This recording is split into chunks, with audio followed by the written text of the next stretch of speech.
Are you here to help find the baby Saurians? And I'm Toba. You must be the helpers that we've been waiting for. It's nice to meet you too, but we're just passing through. Oh, but Uncle Sanka said he was gonna send some of his friends over to help us. You sure he didn't mean you?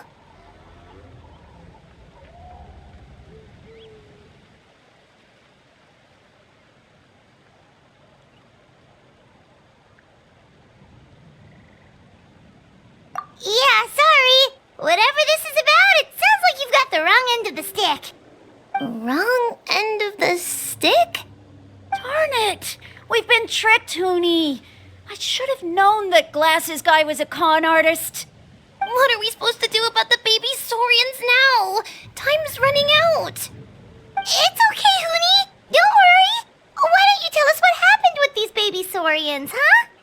There's been a lot of unrest in the tribe lately, and my dad's Saurian got injured. Her name's Nana, and she has 3 little babies. After what happened to Nana, her babies were so scared that they ran off and hid. I'm really worried about them, so I decided to go look for them. If Nana is your dad's Saurian, why isn't he the one looking for them? My dad's one of the elders, so he's busy getting ready for Turnfire Night. It's a really important ceremony, more important than this, anyway. I'm not supposed to be out here either, but I snuck out without telling him. I didn't think it would take very long, but then that guy we ran into made us tell him loads of stories, and it wasted so much time. Yeah, he was so selfish. He doesn't have a heart. It's all right. Don't let him get to you. We're here now and we'll help you because we care a lot, don't we, Traveler?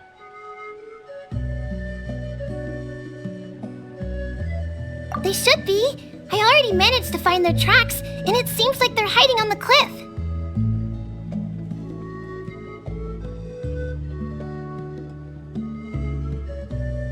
Really? Wow! Thank you so much, Mr. Traveler and Miss Paimon.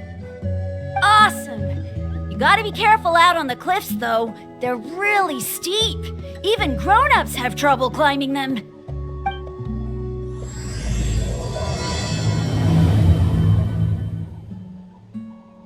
Goody said the baby Saurians are on the cliff, so let's find a way up.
Well, if it isn't the gruesome twosome who wormed their way into our servant circle of friends.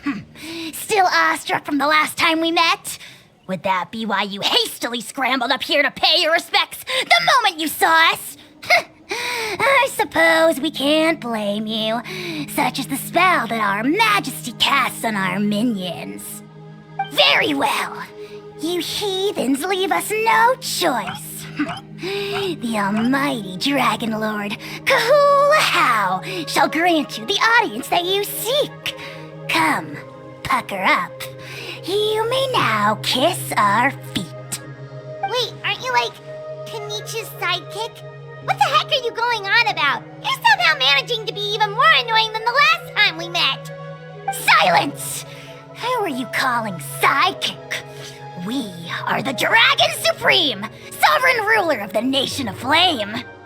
We shall have you know that last time, were it not for Kinich's earnest pleading on your behalf, you would have received not a single word of mercy. Oh, come on. You talk big, but Kinich clearly has you under lock and key.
great sovereign to you. You dare invite the wrath of the almighty Dragon Lord, Kahulahau. You will burn in turn fire for 1,000 years for your blasphemy. If you must know, our humble servant begged us to investigate an abyss incident near Huitztlan, and we chose to grant his request. Abyss incident? See this little lizard? Its mother, a medium-sized lizard, came under the influence of abyssal power. In her confusion, she attacked my servant's tribe, then assailed her own offspring. Yikes. So how is she doing now? She was but a lowly bug fighting against the power of the abyss. Naturally, she has departed for the Night Kingdom. So apparently, she ended her struggle by leaping from a cliff. Leaping from a cliff? My dear anemic flying ant, as addled with questions as your head may be, please keep them to yourself and wipe that absurd expression off your face. We are the almighty Dragon Lord Kahulahau, not a wish-granting fountain. Anemic flying ant! You! Just you wait. Two can play at the ugly nickname game. We sense a faint abyssal energy. An evil sorcerer must be lurking nearby, but they are well hidden. If you encounter any suspicious outlanders, be sure to give them a robust interrogation. Suspicious outlanders? Wait, are you mocking us?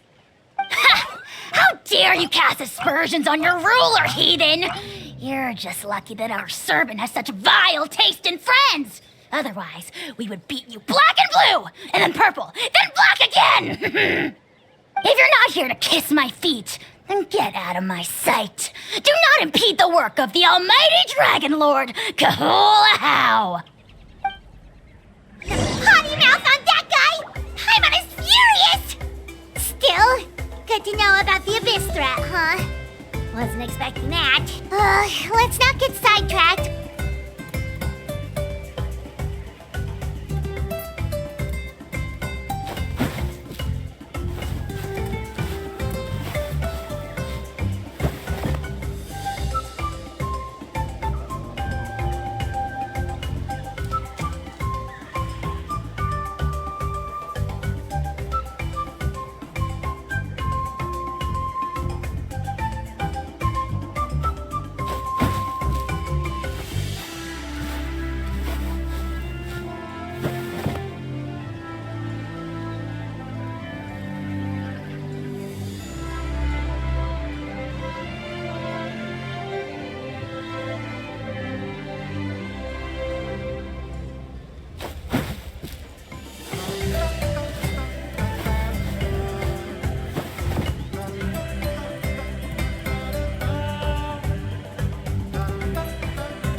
you're back already?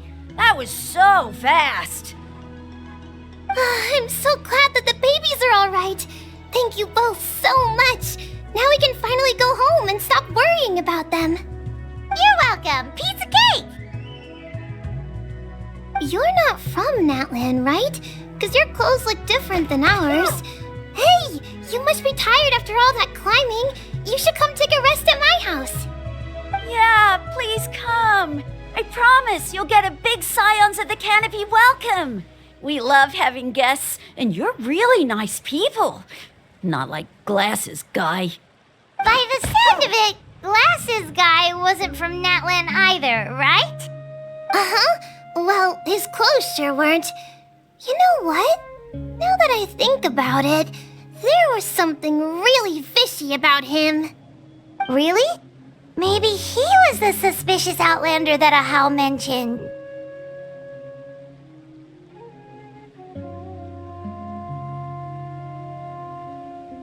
Sure, if you're interested. Oh, let me think. How did the conversation go again? Oh, please, mister. I've told you so many stories already. When are you gonna help me find the baby Saurians? Just one more story. One more, I swear. Why don't you tell me more about that ball of fire? I heard that there was a huge transparent ball of fire that used to burn 500 years ago, 1,000 years ago, maybe even further back than that. Oh, you mean Turnfire. That's where the ancient name Mollypo comes from. Oh, wow. So it was the origin of an ancient name. That's impressive. Uh-huh. There's a story behind every ancient name. The legend goes that the Turnfire first appeared in the era of the Grand Alliance. It was used by the tyrant Khan to rule over Natlan and oppress anyone who opposed him. Turnfire is different from normal fire. If you get set on fire with it, you'll feel horrible burning pain from behind you, but you won't die from it right away. And whatever you do, you mustn't turn back to look at it. Why? What happens if you turn back? As soon as you turn around, poof! You get burned to a crisp. Well, good golly gee. I mean, it's one thing to singe someone's clothes, but burning people alive? That is a big no-no in my book. Right? How nasty is it to burn someone from behind and not even let them turn around to look? Khan really was an evil tyrant. Yes, shocking behavior. Now, let me guess. Eventually, a valiant hero came to save the day? That's usually how these stories go. Good guess, Uncle Glasses. Seems like you really know your stuff. The hero was called Yupanqui. He's the ancestor of our tribe. Yupanqui was friends with Khan the tyrant, and also Shibalanke, the first Pyro Archon. He was working as an ordnance officer for the Grand Alliance at the time. He didn't like how Khan was such a cruel tyrant, so he stole the Turnfire and threw it at the Khan's army. The soldiers couldn't defend against it, and they all got turned to ash. And that's how our ancestors set our people free. But just as he was about to leave the city, he thought he heard Khan calling out to him from behind. It caught him off guard, and he turned around to look. But Khan wasn't there. All he saw was a city burned black, an army in ruins, and giant flames reaching up into the sky. A split second later, the flames he saw burst out from inside his eyes and swallowed him up. All it took was a single glance. As soon as he looked back, he was burned to a crisp. The question is, was this the price he paid for stealing the Turnfire, or the price of turning back? Nobody knows the answer. But the fire that consumed Yupanqui burned more fiercely than any other. It burned for 100 days until it burned a hole right through the ley lines. And then, the flame dropped into the deathly dark Night Kingdom, where it still burns to this day. The grown-ups say that it lights up the path that leads to the next life. But for the dead to be reborn, they have to accept the flames and be purified by the fire first. It's like a final look back at your life, where you have to answer for everything you did. Anyway, that's the story of Yupanqui's Turnfire. Ah, a fine parable indeed. So, is it true? Is it really possible to find this fire in the Night Kingdom? I don't know. I think it's just a story. Either way, I assume this name has been passed down in your tribe ever since? Sure has. It went to Burkina, the hero that we celebrate on Turnfire Night. But that was 500 years ago. Yeah, and now it belongs to Kinich, so we often call him Malipo Kinich. Kinich, huh? All right, Uncle Glasses, that's enough stories. Now can you please go find the baby Saurians for us like you promised? I would, but doesn't the legend of the Turnfire teach us not to look back? Let's not go dredging up the past. Tell me more about this Kinich guy. One more story, I swear. Starting now. No? Careful, Toba. You look dangerously close to cursing me out right now. Tut tut. We can't have that. Cursing is for grown-ups only. Uncle, you'd better not be trying to trick us, or the Turnfire will get you when you die. How would it get me if I'm outside of Natlan? Uncle Glasses isn't from here, you know. Unlike you. Huh? Wait, is that?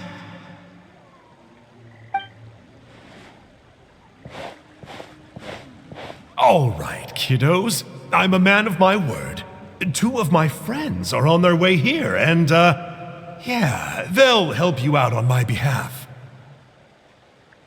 Work them like dogs, okay? That's what they're here for. Don't go easy on them just for my sake. Really? Well, first, can you tell us your name? We met at the foot of this cliff, so beneath the peaks, let's go with Sanka. Seriously? If you don't believe me, turn around and see for yourselves. They're right behind you. Huh? Where? Oh, wait! Uncle Sanka, where did you go? Yeah, definitely a fishy character.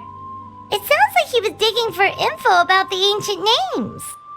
Yeah, and not only that, but he betrayed us too. He'll pay for this. All he got out of us was some stories, though. What's the worst that could happen? Traveler, maybe we should go tell Kinich about this. Ahau says he's investigating it, but he's a bit of a loose cannon. We probably shouldn't take him at his word. Huh? You know Kinich? Not very well, but we have met him before, and one time we had a meal together. Aw, man, I'm so jealous. I never even spoken to him. He's so cool. He's the Saurian hunter, and he has a really awesome ancient name. Me neither. I don't think my dad really likes him, though. He always tells me to stay away from him. Probably because of that little creep he always hangs out with. He's nasty, and he's so full of himself.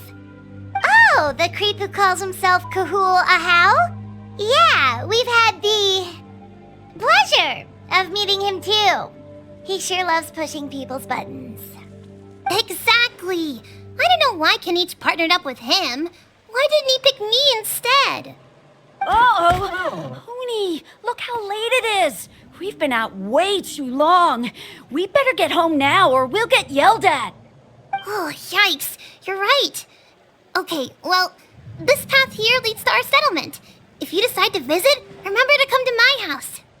If there's anything you need, my dad can help get it for you. Hope to see you soon. We gotta run. Bye for now.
Huni, what were you thinking, going out by yourself? Don't you know how dangerous it is? It's okay. Toba helped me. And we met some kind strangers who helped us. And Kind strangers? What made you so sure they were so kind, huh? Oh, I suppose they had kind stranger written on their foreheads? yeah, actually, they did. In big, bold letters. Don't talk back to me. The Mountain King problem still hasn't been solved. What would I do if I lost you too? No dinner for you tonight. They were good people, Dad. Dinner or no dinner. Hello again, Huni. It's Miss Paimon and Mr. Traveler. Dad, it's them. They're the ones who helped me. And I promised we'd take care of them if they came to visit. Oh, so you're the kind strangers. Well, I'm Trinidad. Apparently, you helped my daughter today, so if there's anything you need, just ask. As an elder of the Scions of the Canopy, I've got some influence around here. Now, I trust that you're sensible people who know better than to take advantage of their host's generosity.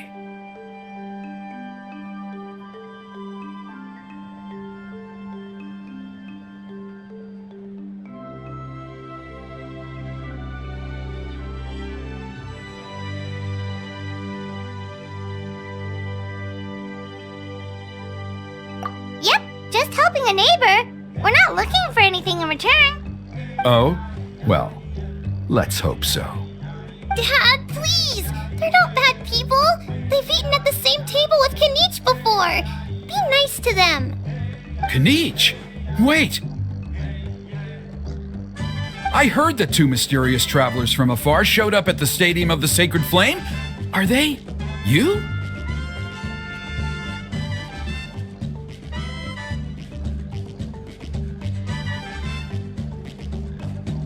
And Paimon's the other. I do apologize. A lot's been going on in our tribe lately, and I suppose the pressure must be getting to me. I can't believe I was so rude to you. I feel ashamed. We got off on the wrong foot. Can we, start over? Oh, now we're talking. Seriously, though, don't worry about it. Already forgotten. We're just happy to see Huni got home safe and sound. Oh, you just arrived, I take it, and it would be my honor to give you a hero's welcome tonight.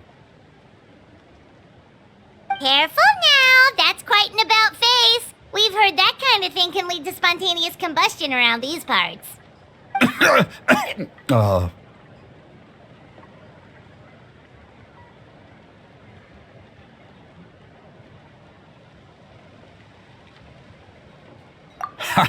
My dear traveler, you are very perceptive indeed. Go inside now, Huni. Dad's got some important business to discuss. Okay. Look after Mr. Traveler and Miss Paimon. They're very special guests. Well, we'll hear you out, but we can't make any promises that we'll be able to help.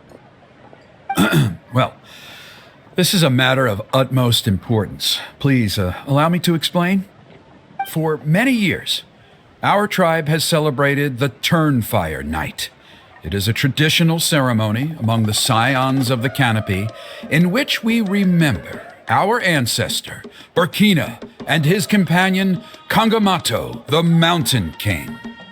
Burkina was a hero who bore the ancient name Malipo, and Kangamato was a powerful Yumkasor warrior. Together, they fought against the Abyss. They were victorious, but it came at a great cost. Burkina paid with his life. The Mountain King survived, but was contaminated by the Abyss, and he remains in hibernation to this day. Normally, Yumkasors never live longer than a century. It is possible that the Abyssal Power is responsible for his unnaturally long lifespan.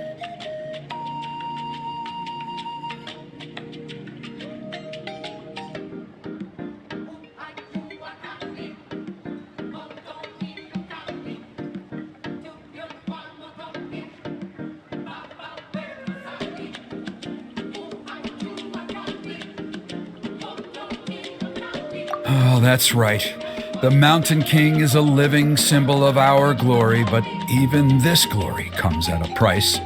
The abyssal power inside him is highly sensitive, and when it is disturbed, he awakens and flies into a blind rage, attacking anything that moves.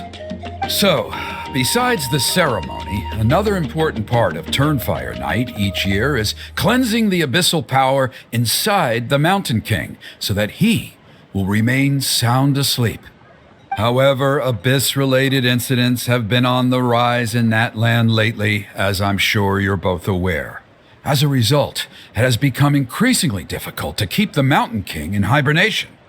Only 5 months have passed since the last Turnfire Night, and he's already showing signs of instability. Has he woken up again? He has. We managed to contain the situation by performing a makeshift ceremony right away, but it was a close call. He could reawaken at any moment. Also, he attacked and wounded my companion, Nana, during the ceremony. She became contaminated by the Abyss as a result, and... We heard. Such a tragedy. We're really sorry for your loss. Yes, and Nana wasn't the first. Anyway, right now we're preparing for an exceptional Turnfire Night ceremony, and we need to find a suitable flame bearer.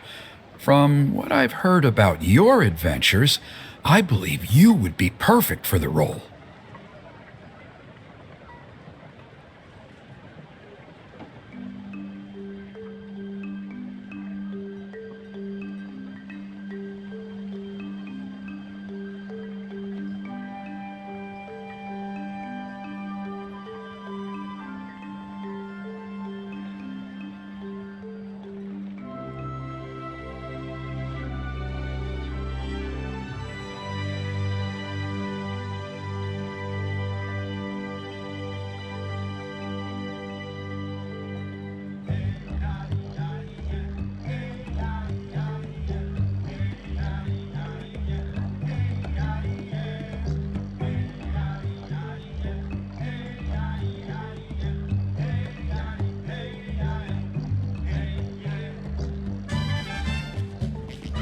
Of course.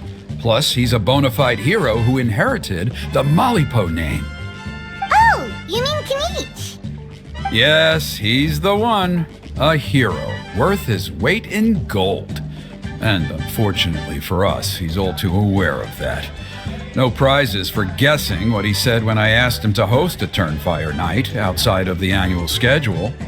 An exceptional ceremony? Oh, I'll have to charge an exceptional prize. I swear, no other concept exists in that boy's brain.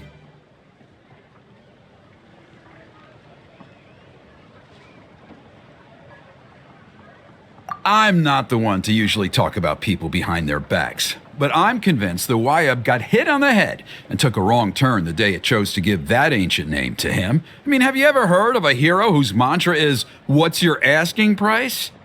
Oh, and don't get me started on that insufferable Ahau he hangs around with. Thinks he's God's gift to mankind. Pompous fool. Yeah, Paimon has to agree on that last part. Anyway, the fact is, the ceremony can just as easily be done without him as long as we can find someone else. And besides, you two seem like much better candidates. So, what do you think?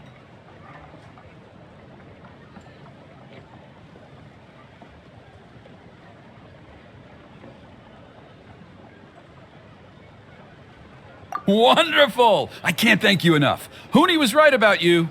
You have kindness in your hearts. Come with me to the other side of the mountain. I'll bring you up to speed on each step of the ceremony. Less experienced warriors, I'm sure you'll pick it up in no time.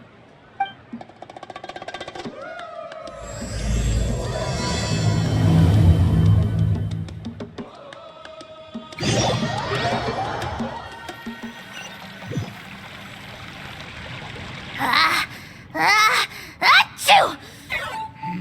Curses! Who dares insult the great Kahul behind his back? Oh, great Kahul Ahau, bless you. Shut your filthy mouth, worm of the abyss! Your putrid words defile the air we breathe. You make the almighty Dragon Lord, Kahul sick to the stomach! Speaking as a member of the Abyss Order, that's music to my ears. Exactly the kind of reaction we're going for. But on a personal level, I gotta say, it's pretty hurtful. Ugh, never have we heard such brazen blustering from someone who is inches from death! Up yours, Four Eyes! We spit in your face! Okay, well, that I am at a loss to explain. How do I manage to stay so chirpy and cheerful? I can only guess it's some kind of powerful magic. But I digress. Mr. Kinich, I admit it, you, sir, are a legendary hunter. Still, the only reason you caught me is that I was reluctant to run away. You see, I'm very interested in the lore of your tribe. Okay. Is that it? Kay? Aren't you intrigued to know what it is about you guys that prompted a visit from the Abyss? It's the extreme sports! The other day, I narrowly avoided getting hit by a very brave soul who just leaped off a cliff. I think you call it bungee jumping? Anyway, I was very impressed. That is what I call embracing the spirit of adventure. Look, I even did a painting inspired by the bravery and freedom of the Scions of the Canopy. You scum-sucking swine! I swear, if you go bungee jumping, it'll be without a rope! Head first off the tallest cliff, with a band of hunters on your tail, and nowhere left to run, and a bottomless cesspit waiting for you on the ground. You say that, but I get the sense that Mr. Kinich isn't planning to take my life right now. On top of that, I'm tired of spying on you from afar. So why don't we just negotiate a comfortable operating distance that works for both of us? I've heard that the most important thing in human relationships is to respect each other's boundaries. What do you say, Mr. Kinich? Or you could tell me what it is you're really after. What? And then I'll name my price.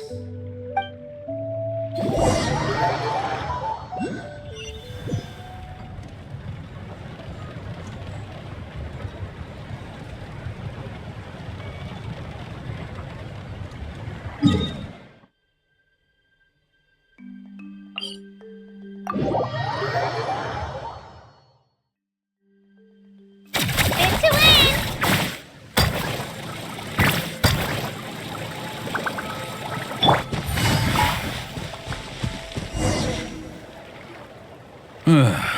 The Abyss contamination is back.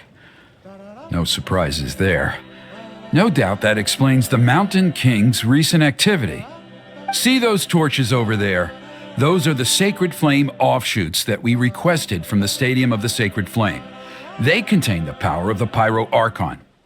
Are you saying that the Sacred Flame and the Turnfire are the same thing? Well, for ceremonial purposes, at least. Sending someone to the Night Kingdom to retrieve the legendary Turnfire isn't exactly an option. More to the point, though, the Sacred Flame is able to burn away abyssal filth, so that's why we use it in the ceremony. Gotcha! So basically, we just need to clean up the filth with the Sacred Flame. Well, that's one part of it, yes, but the complete ceremony is a bit more complicated than that. First, the flame bearer must collect a kindling of the sacred flame from the starting point, then use a grappling hook to fly up into the sky and light each of the sacred flame pillars. Then, they must go down into the canyon, all the way into the cave where the Mountain King slumbers, lighting braziers and the final altar along the way. The most skilled flame bearers can accomplish all of this without touching the ground once. As much as I hate to admit it, Kinich is capable of this. Wow! He can do all that flying without ever falling to the ground?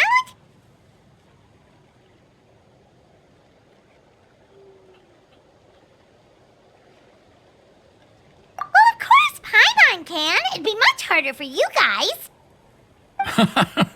Well, don't worry. It's not a requirement of the ceremony. You're allowed to touch the ground. The only thing you're not allowed to do is turn back. The flame bearer must always keep moving forward. You can't skip a pillar, then come back to it after lighting the next one. To do so would be to disrespect our ancestors. So, what actually happens if you do turn back? Surely the fires don't just go out. If you're not careful, you might get burned. What about today then? Does the same rule apply? Oh no, don't worry. Today is just a practice. The order doesn't matter. You just need to take the sacred flame, cleanse the filth, then go light all the braziers. Are you ready? I'll repeat all the key points again. Gather the kindling, cleanse the filth, and light all the braziers. I'll wait for you at the end.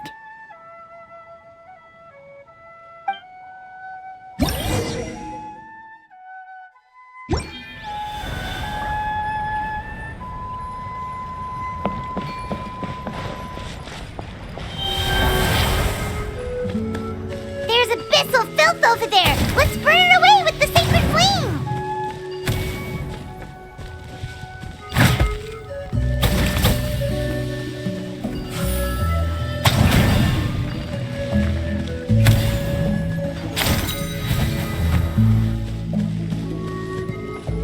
Alright, let's use this kindling. There's abyssal filth over there! Let's burn it away with the sacred flame!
Things are about to get dicey. Gotcha. Quietly now.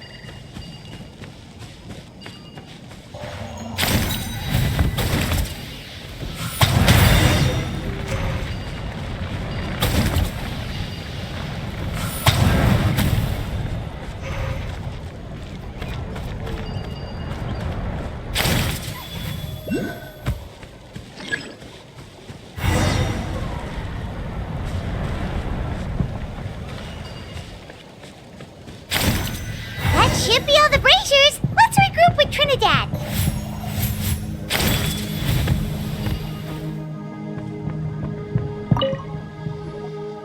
I knew I was right about you. You have outperformed all of the other previous candidates.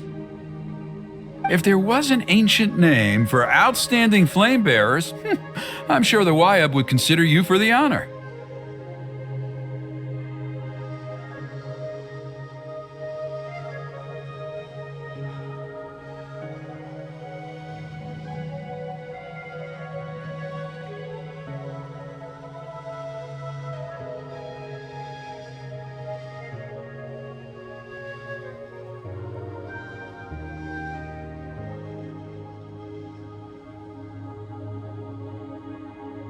Yeah, although it would probably take Paimon quite a bit longer. All right, now there's still a few days left until the ceremony, and I should probably get back so I can inform the chief and the other elders that I have found the flame bearer we need. Oh, you mean they've still got to sign off on it? Some of them are still hoping we can come to an agreement with Kinich, but that's only because they haven't seen you in action. Still, I'm the one responsible for securing a flame bearer, and my recommendation is you. Just for Paimon's own peace of mind, are you sure it's not going to be a problem having Outlanders take on such an important role in your ceremony? See that place over there?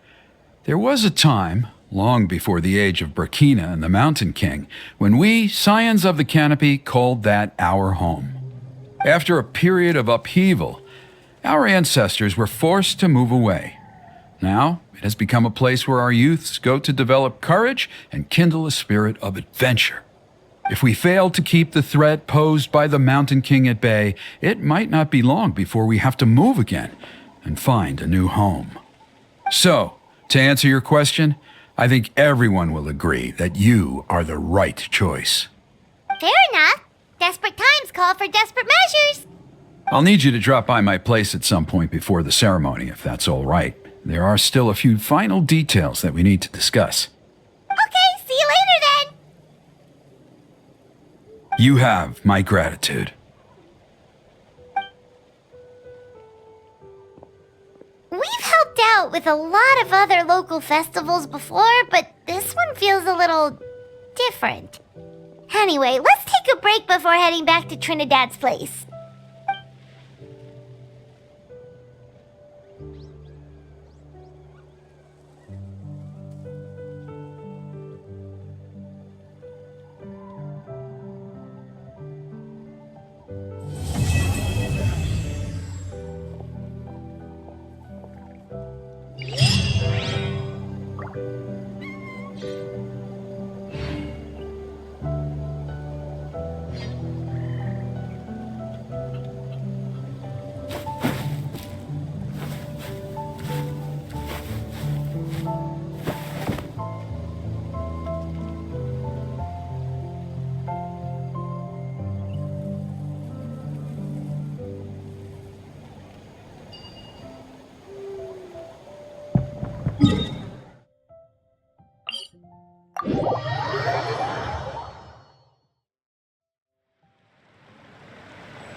Traveler? Paimon? Kinich! Fancy meeting you here. We've actually been looking for you.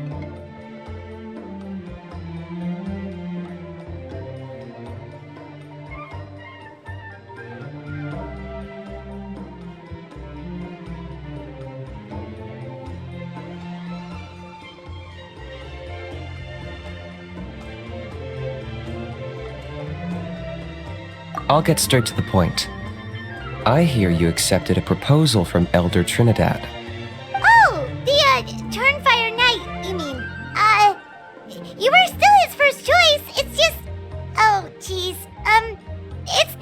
looks like, promise. Chill, it's cool.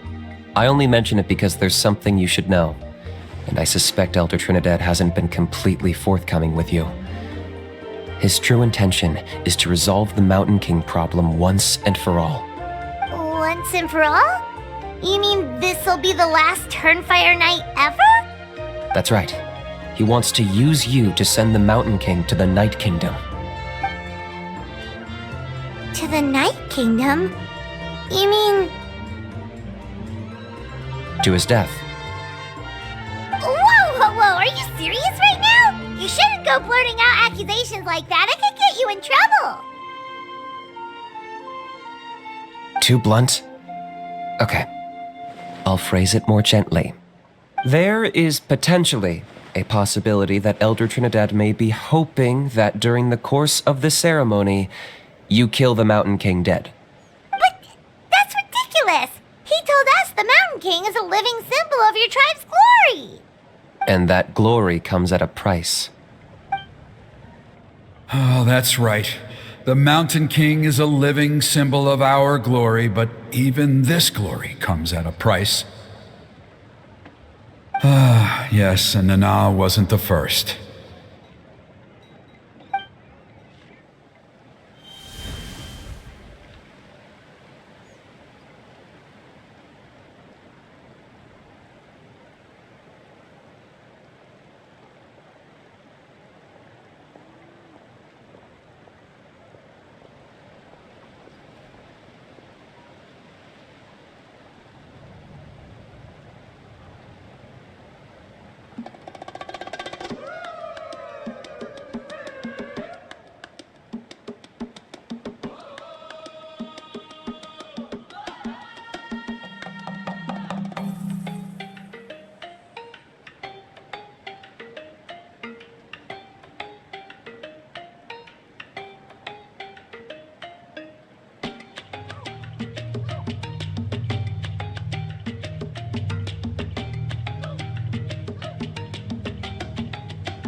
She likely won't be the last to lose her life either.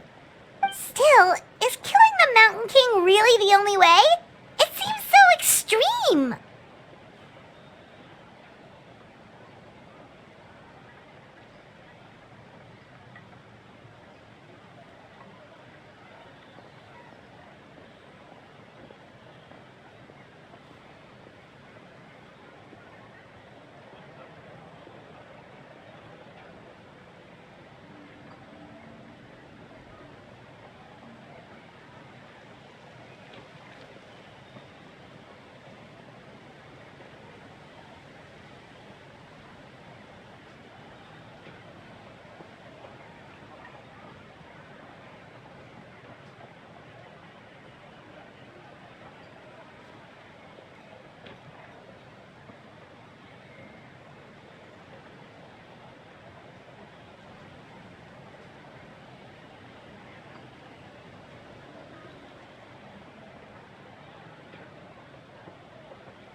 The Mountain King is a unique case when it comes to Abyss. That evil power has both driven him insane and kept him alive over the centuries. So, to look at it one way, once it's completely purged from his body, the Mountain King will finally be able to rest in peace. In past ceremonies, we've only purged around half of the abyssal power. This was to strike a balance, to keep him alive, but also keep him asleep. Trinidad didn't say anything about how much power he wanted us to purge, but he did say there were some more details to go over before the ceremony. Then it sounds like you'll know for sure soon enough. If he really asks us to kill the Mountain King, what should we do?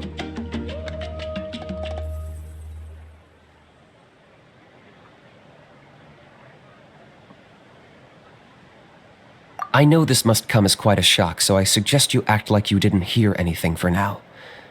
But would you have time to visit the chief after your meeting with Elder Trinidad? I'd like to make a deal with you.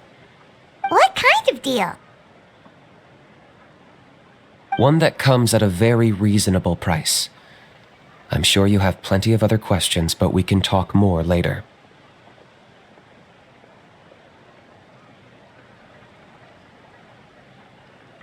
Good. See you soon.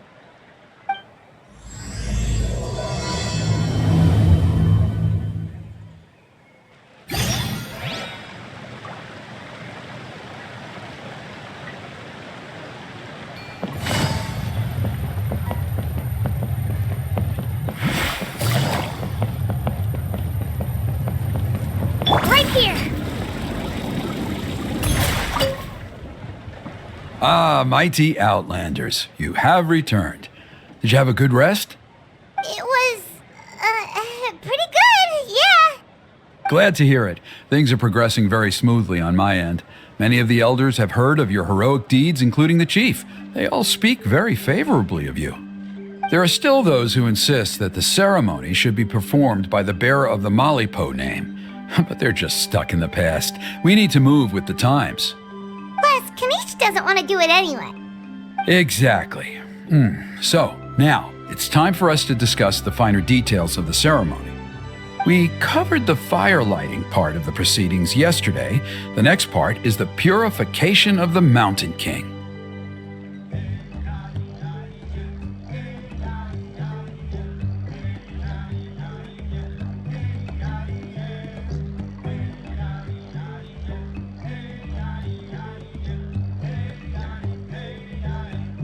It's quite simple. You just need to use the sacred flame.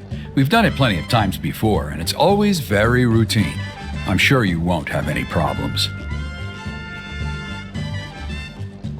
One point I'd like to stress, though, is that you need to burn away as much of the abyssal energy as you possibly can. The more we dispel, the longer the Mountain King will remain asleep. Asleep, huh? Precisely. In previous years, the Flame Bearer has often been unable to dispel a sufficient amount of abyssal energy. That's the only reason why we have to perform the ceremony on a regular basis. But I understand that you have a lot of experience fighting against the Abyss, and you seemed to wield the sacred flame quite effortlessly yesterday. With your help, I'm optimistic this time we can dispel all the remaining abyssal energy from the Mountain King's body, freeing us from this ever-looming threat for many years to come. Traveler?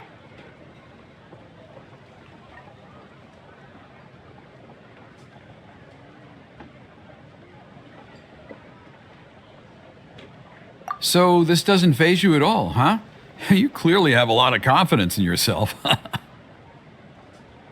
That's all you really need to know. The ceremony's in 3 days. I'll come and fetch you when we're ready. In the meantime, feel free to take a look around our settlement. It would mean a lot to the elders if you got to know some of our people. And if you wouldn't mind helping them out with a few errands here and there, that would be even better. So now we have extra errands to run? Maybe we should add a little extra to the price. Just a humble suggestion, that's all. It will help you gain the respect of our people, and as a mighty hero, I truly believe that's what you deserve. I'll be sticking around for the next few days, so if you have any questions, you know where to find me. Kinich was right. We should go meet up with him right away.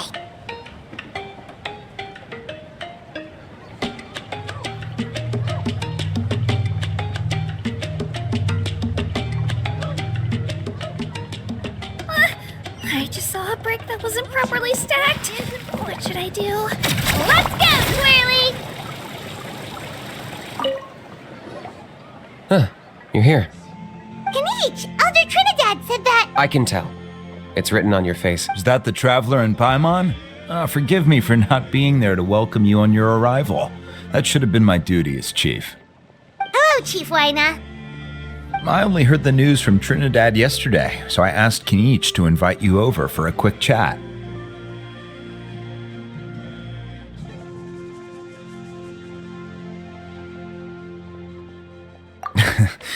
I believe Kinich has already filled you in, so I'll get straight to the point. Firstly, I fully endorse your appointment as flame bearers for the upcoming Turnfire Night. However, I would like to request that you take steps to ensure the Mountain King's safety. Every child of our tribe grows up hearing the tales of our heroes, from Yupanqui the Firebringer to Burkina and the Mountain King who fought against the Abyss. This is our history and our heritage, the source of our pride and the center of our faith. To kill the Mountain King would be to destroy our spirit. I would never be able to face our ancestors in the Night Kingdom.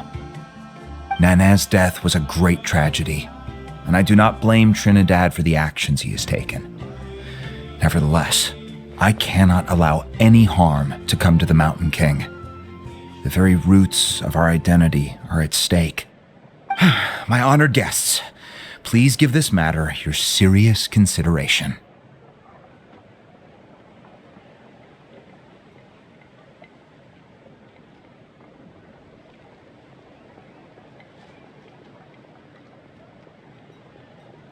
Perhaps there is, but despite all our attempts to contain the situation over the years, we've not found it. Right now, I should like to hear where you stand on this matter. Running away won't solve anything. You just need some time to think this through. Thank you both. There are still 3 days left before the ceremony. I hope they will bring you clarity. So, Kinich, earlier you were saying that... Let's walk and talk. I'll show you around the tribe. That works too. Paimon needs to get some air after this.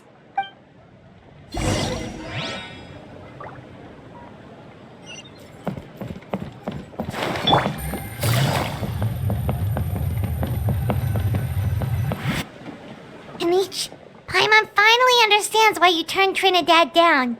You knew what he was planning, didn't you? That's why you didn't want to be the flame bearer this time, because it's a double-edged sword. The whole Mora thing was just a sneaky excuse. Double-edged sword is right. But my response wasn't merely an excuse.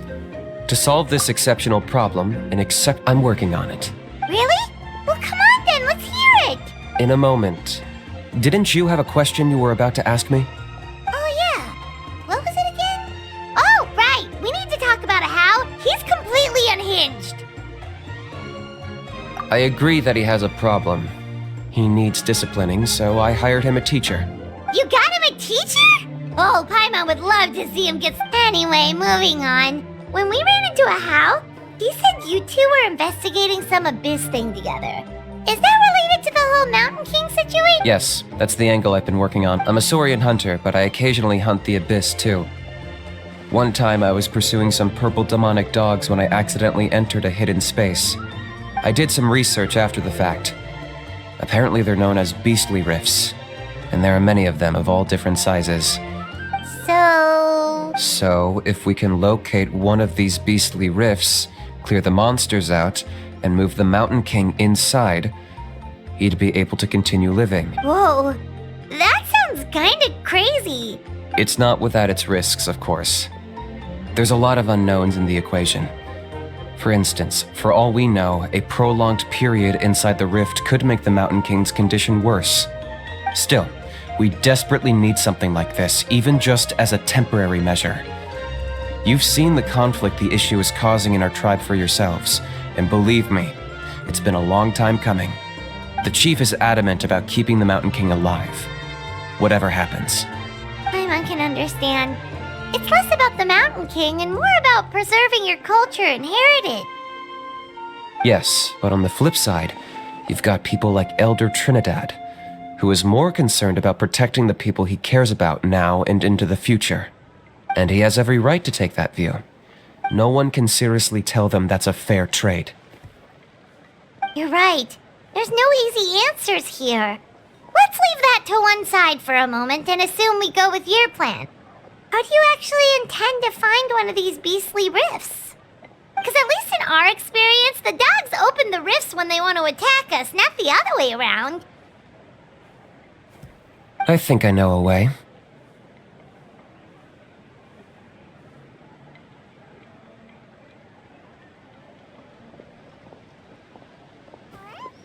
You have any better ideas? Not at the moment, but it just feels like using the power of the Abyss for our own ends isn't gonna end well.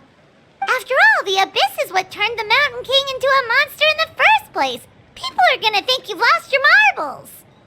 If it doesn't end well, then that's the price we pay. Everything in the world comes at a price. Even when Yupanqui, the Firebringer, stole the Turnfire, it cost him dearly.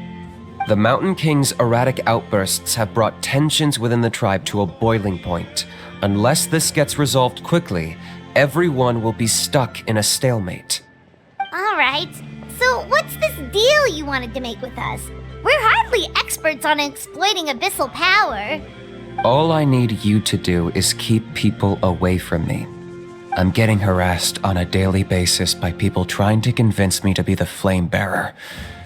I can't afford to waste all my energy dealing with them. If you help me out, there'll be a gift for you in return. Ooh, what kind of gift? Something well worth your while, I'd say. Just keep doing what you've been doing. Integrate yourself with the tribespeople, so everyone comes to terms with the fact that we have a new Flame Bearer. That way, I won't have an endless stream of people coming to beg me to join the ceremony, and I can focus on finding a way to summon the beastly rift. Then, when the day of the ceremony comes, we'll move the Mountain King into his new home. Still sounds pretty crazy. Even for a daredevil like you, that's dangerous. And even if it works, what if neither Chief Lina nor Elder Trinidad are happy with it? Have you thought about what you'd do then? At least the two of them would finally be on the same side of the issue, leaving only me on the opposing side. The tribe needs leaders like them far more than a Saurian hunter for hire like me.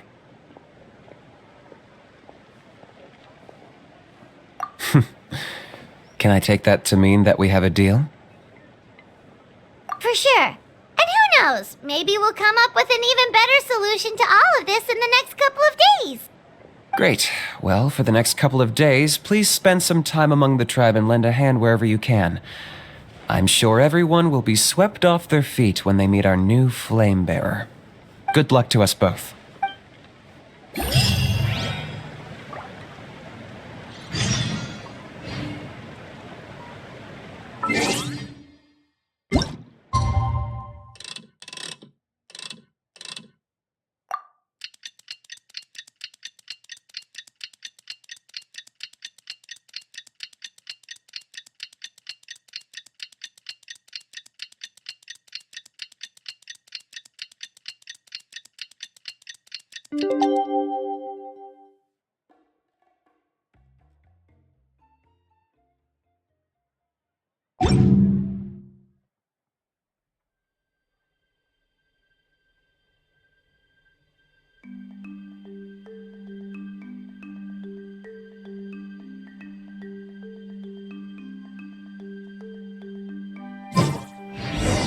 Okay, task for the day.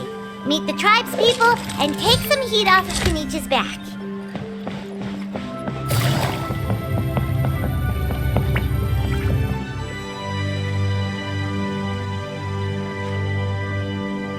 Hoonie, how can you call the Mountain King a monster? Because he hurt a lot of people, and look what happened to Nana. But it wasn't on purpose. The Mountain King is sick, that's all. He's been hurt by the Abyss. That's true, but the fact fact remains that he's now a threat to all of us. How can you be so harsh to someone who's sick? If you don't take back what you just said, I don't know if we can carry on being friends. Toba, Huni, what's wrong? Huni's saying nasty things about the Mountain King. It's not right. He's our hero. Once upon a time, maybe, but not anymore.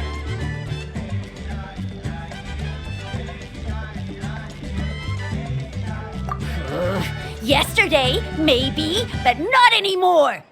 Toba? Fine. I guess my dad is right. Things change, and you just have to accept it and move forward. As of today, our friendship is over. There's no going back. Oh, come on, cut it out, you two. We have some great news to tell you. The Traveler is gonna be the flame bearer for the next Turnfire Night. He's gonna do a beautiful ceremony and cure the Mountain King's illness for good. What? Really? So that's what my dad wanted to talk to you about? To be fair, from what we saw the other day, you are pretty good at climbing cliffs. Probably just as good as Kinich. Wait, speaking of Kinich, where even is that guy? Oh yeah, good question. Is he not coming to the ceremony anymore? We can get him to come, but if he catches you two fighting again, he won't be happy. He'll be sure to give you both a piece of his mind. No, we can't let that happen. I've never even spoken to him before. I can't afford to make such a bad first impression. I didn't mean to argue with Toba. All I said was that the Mountain King has done some pretty bad things. He was the one who turned it into a fight. Yeah, if you weren't friends, there's no way Toba would have come to look for the baby Saurians with you. All right. Well, because it's the Traveler and Paimon and Kinich, I'm sorry, Toba. I'm sorry for all the mean things I said about the Mountain King. Dad just really misses Nana, and I was really upset that she's gone, too. Huh? Oh. I shouldn't have spoken to you the way I did either. It wasn't very nice of me.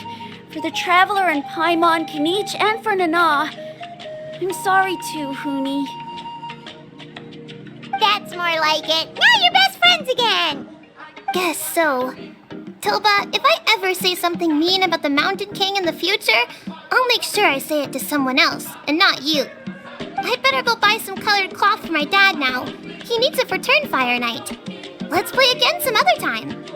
See you, Toba. See you, Traveler and Paimon. Okay. I'll head home as well then. See you next time.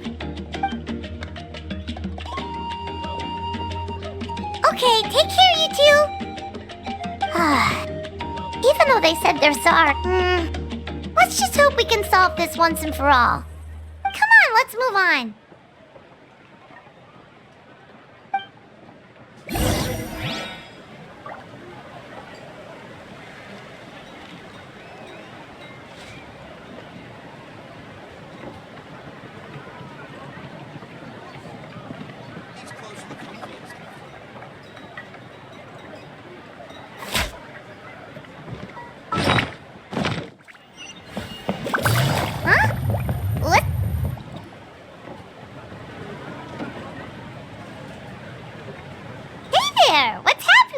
A rehearsal for the Turnfire Night dance.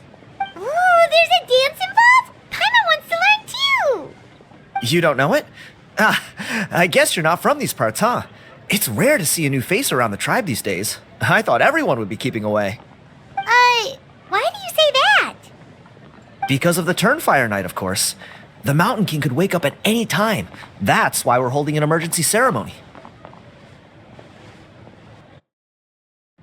This isn't one of those fun and games festivals. For outsiders, it might even be a little dangerous. Well, did you know that the Flame Bearer this time is actually gonna be an outsider? Oh, I did hear about that. It's a first for sure. I would have loved to meet them in person. What? Oh, it's you? Man, oh man! Well, this is a nice surprise. It's funny, I was just thinking that I'll probably miss out on meeting the new Flamebearer since I'm not taking part this time around. Then suddenly, there you are!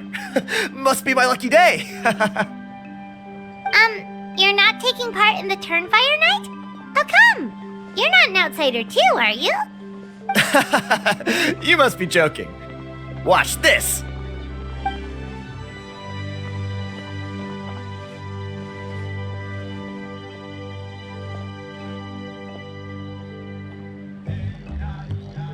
Not bad, right? Yeah, I'm considered one of the better looking guys who dances beneath the pillars of the sacred flame. Been doing it a few years. Always gets the ladies out to watch. Oh, very impressive. So why'd you quit? Well, I feel like the whole Mountain King situation is getting more and more precarious. It's just not safe here anymore. One of our elders' Saurian companions even lost her life not long ago. The question is, what are we gonna do about this in the long term? But our leaders don't have any answers for us. They're probably too busy fighting about it amongst themselves. The way things are going, it's only a matter of time before it gets violent. So I figured, you know what? Now's as good a time as any to get away for a little while. Go do some exploring. You look a little disappointed. Disappointed? Nah, it's a great opportunity to go see the world. As every male scion of the Canopy knows, wherever you are and wherever you go, the only way is forwards. We take pride in that. I won't forget my roots. I managed to get in touch with the Saurian Relics Association. They gave me a simple test. Find a decent quality relic, and they'll make me a member. What's the Saurian Relics Association? You've never heard of it? It's a group of amateur history enthusiasts who do research on the ancient Saurian era. They're all about collecting relics and remnants from that age. Speaking of which, the guy who was Flamebearer before you, I've heard that his Saurian buddy comes from that time. A how? A how's a relic from an ancient Saurian civilization? Oh, yeah, him. So you know those two already, huh? Then do you know how they met? It was deep inside some mysterious ruin, and they signed a contract there. The association folks say that the kind of contract usually comes with a huge hidden cost. Really? That sounds ominous. Who knows? But if it's true, Kinich can probably handle it. He knows what he's doing with weighing up contracts and costs and stuff.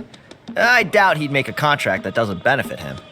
Strangely enough, I actually happened upon a strange mural a while back, and it looked to me like it was depicting a Saurian and a human involved in some kind of Saurian-era contract ritual.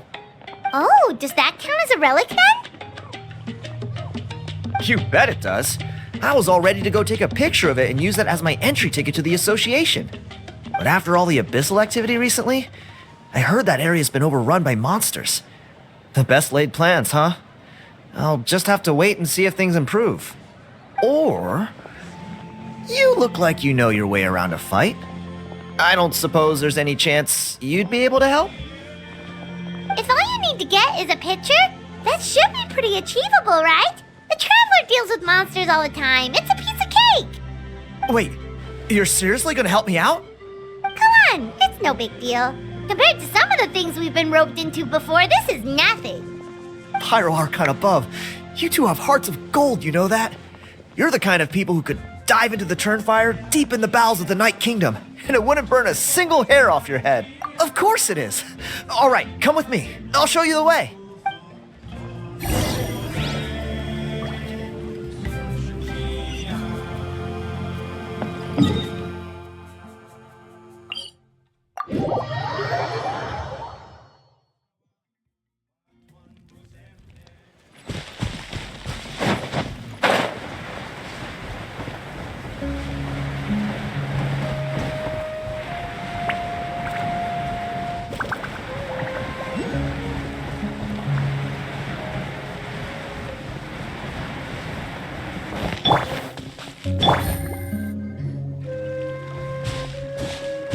There it is. It's inside these ruins. As you can see, the place is crawling with monsters. Alrighty then. Stay back and take cover, Tiago. This could get dangerous. We'll take care of him. Great minds think alike. I'm not about to cramp your style.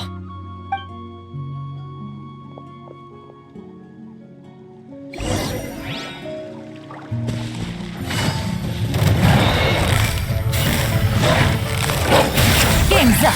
Fun's over. Gotcha.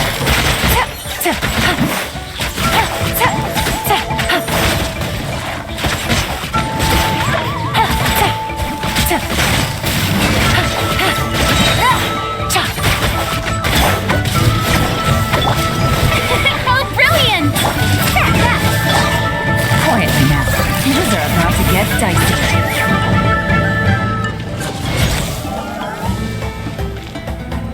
Gotcha.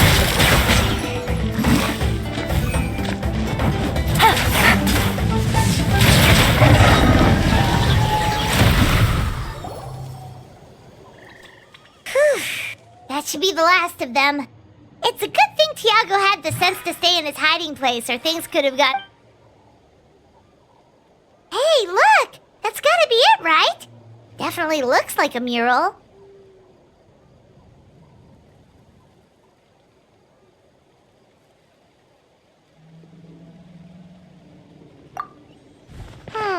True. Now that you mention it, most ancient murals take up a whole huge wall. This looks more like someone with a paintbrush got bored and started doodling. It does match the story he told us, though. There's a Saurian and a human. So, is that supposed to be what an ancient contract ritual looked like? Whatever. We're not here to decipher it. Just photograph it.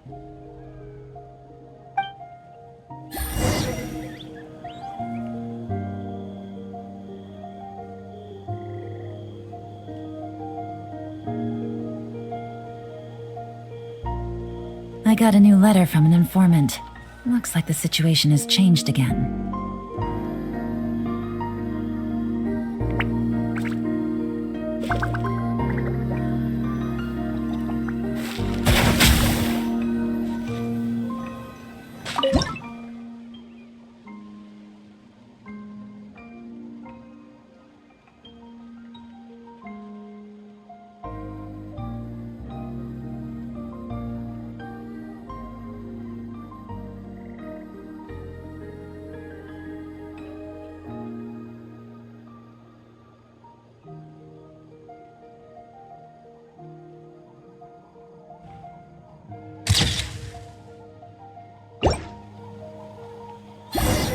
That's a wrap. Let's take it back to Tiago.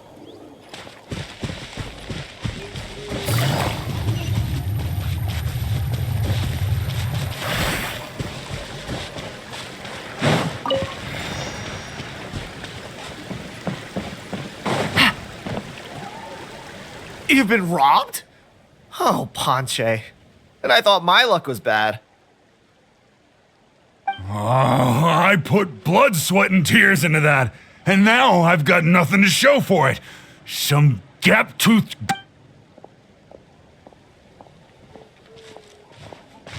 Tiago, is this the picture you were looking for? Let me take a look. Yep, that's the one. Pyro Archon above, you two are superhumans. Hey, Ponche, come and say hi to these guys. They're gonna be the new flame bearers, and they're tough as nails. Wait, are you the Traveler and Paimon? Huh? You already know each other? I don't think so. My nephew Toba's been telling everyone about you. He says you're crazy strong, super friendly, that you helped him out, and that you're gonna be our flame bearers this Turnfire night. Oh, so you're Toba's uncle. Great to meet you, sir.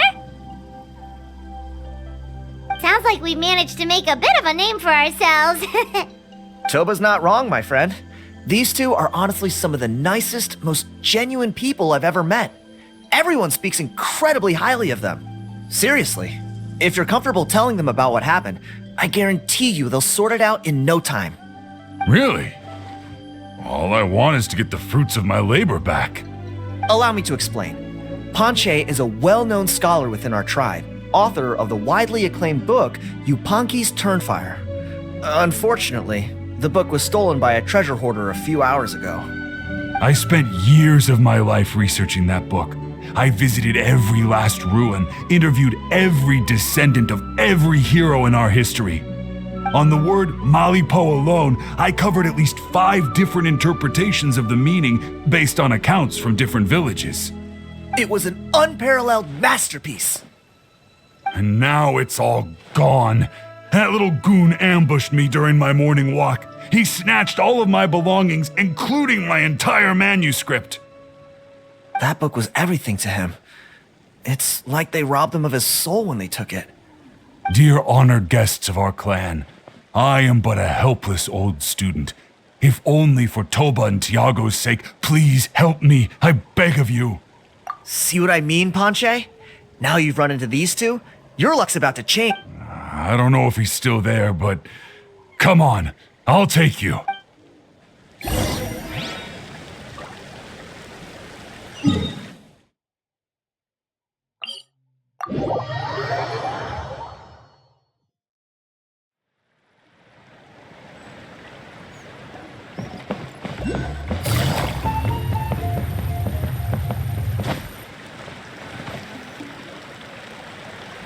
Hey! You thieving rat! Give me my things back! What do you want now, you old bum? God, you're a waste of space. Prepare to get shoved butt first. Oh, what's this? Brought a little eat dirt, suckers!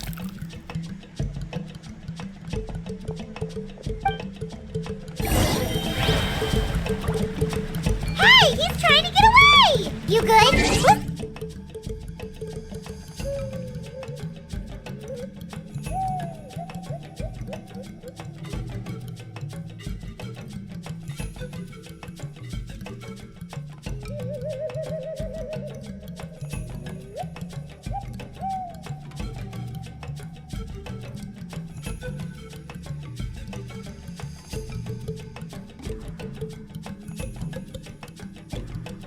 Chase him down!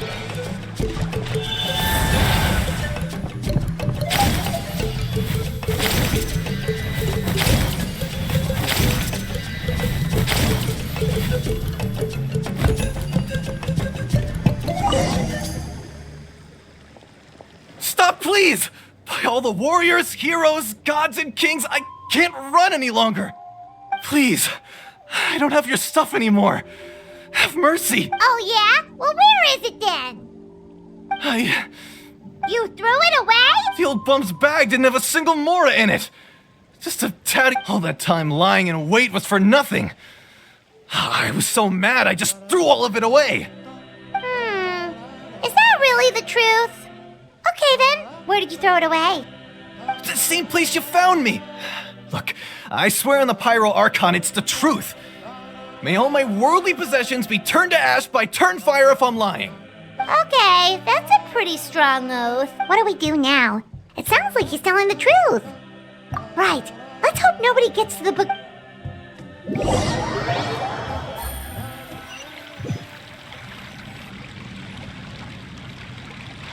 Although the Turnfire is a heroic symbol in Huitztlan, it always comes with the more ominous implication of eventual tragedy. This holds true for all bearers of this ancient name in recorded history. Each one of them died of non-natural causes, as if the specter of the Turnfire was always lurking in the background. This appears to suggest the existence of some higher power that is always watching the name-bearer, examining their actions, and eventually demanding payment in return. None can escape this payment, unless, perhaps, they could honestly swear by Turnfire to never make a single mistake in their entire life. Yuponki's Turnfire. What an incredible work on ancient name philology. I can't believe it was just lying there for me to take. Let me see, the author is Ponche. Nice. A gentleman and a scholar. Silence, book muncher. The great Kahulahow will suffer your droning voice no longer. Do you truly find no joy at all in perusing such rich historical records? Joy? What joy is there in this pointless drivel? Well, it makes a pretty shocking prediction. Every bearer of the ancient name Malipo eventually meets a grisly end. Maybe that's the price you pay for the name that means price? What? You're saying Kinich will die a violent death? So I'll finally get to take over his body? When will that glorious day arrive? The great Kahulahau demands to know! Wow, you are just irredeemable, aren't you? An agent of chaos down to the core. You make us Abyss Order folks look like saints in comparison. Silence, maggot! To presume that anyone compares your kind with the great Kahulahau is sheer vanity. And if that day ever comes, oh, your doom will soon follow. You don't need to lecture me about Doomsday. Here's what I know, based on countless historical texts. All civilizations will be reduced to rubble by the passage of time. From ancient kingdoms to heavenly thrones to worlds beyond, there are no exceptions. But from the ruins of every civilization, the dust will rise and never settle, thus transcending the confines of time. That dust is what we call a civilization's spirit. And you, great Kahulahau, are one such speck of dust from a bygone age. I've paid dearly for the chance to observe you up close. Now, let me take a good look at you. We'll see whether any memories of that age still remain inside you.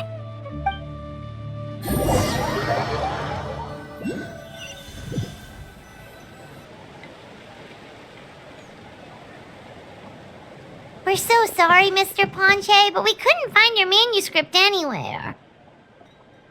Does that mean all of my hard work was for nothing? You gotta stay positive, Ponche. You might have lost the book, but the brains behind it are still intact. Surely you remember the main points at least? The whole reason I worked so hard to get it finished before the Turnfire night is because I hoped that maybe it might help us find a way through these trying times. But now, well, not exactly. But I thought my research might at least be a starting point. Oh, really? So what did you find out in your research? I think the key to all of this lies in the power of Malipo. Ponche, you know as well as anyone that ancient names don't hold any real power. Symbolic power doesn't count. You're right, but Malipo may be a special case.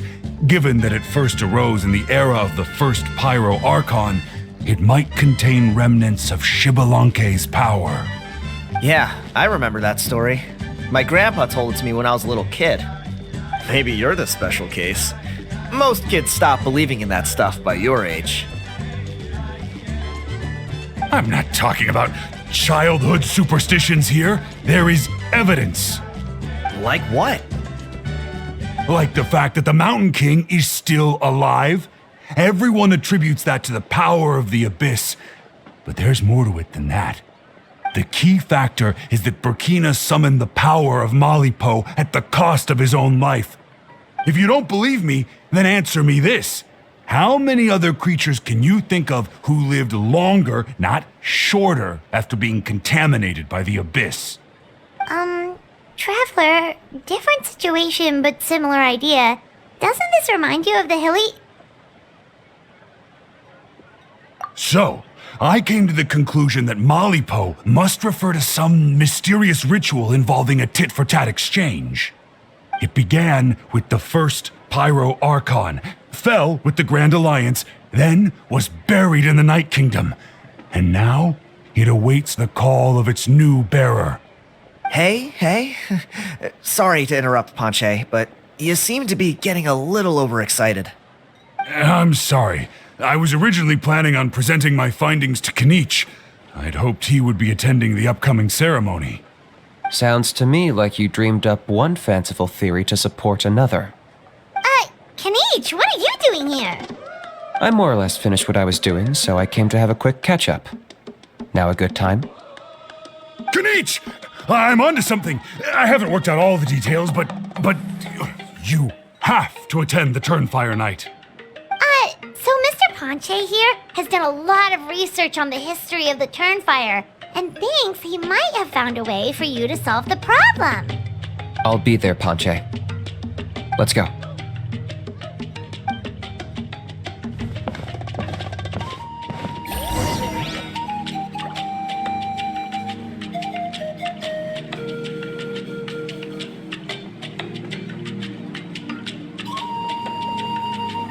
Navigating the world is a whole lot easier with a few different identities to choose from. Need me to come up with some for you?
Here will do.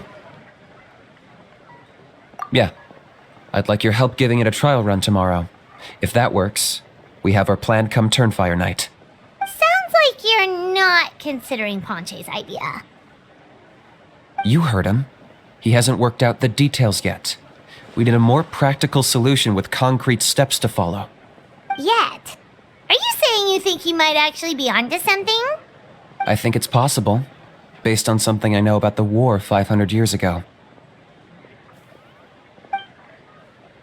Burkina didn't fall to the abyss. He was killed by the Mountain King in an episode of madness. In his final moments, Burkina made the fateful decision to not fight back, and instead pass his blood and power on to the Mountain King. Maybe he thought the Mountain King was stronger than him and more valuable to the tribe. Or maybe it was just out of loyalty to his friend. Either way, I can believe the Turnfire was involved. Whether you think his sacrifice triggered it, or his fate was sealed from the moment he took the Malipo name, it makes sense to me. How can you drop these truth bombs with such a straight face? This is what I've gleaned from my many interactions with the Mountain King. His mind is so disordered. It took some time to piece it all together. The story Elder Trinidad told you was the more palatable version of events. The truth is even darker. The Mountain King's mind isn't just disordered. He is suffering and feels great shame. I believe he wants to be put out of his misery. What? Then what should we do? Should we grant him his wish? Of course not. We should help him move to a new home.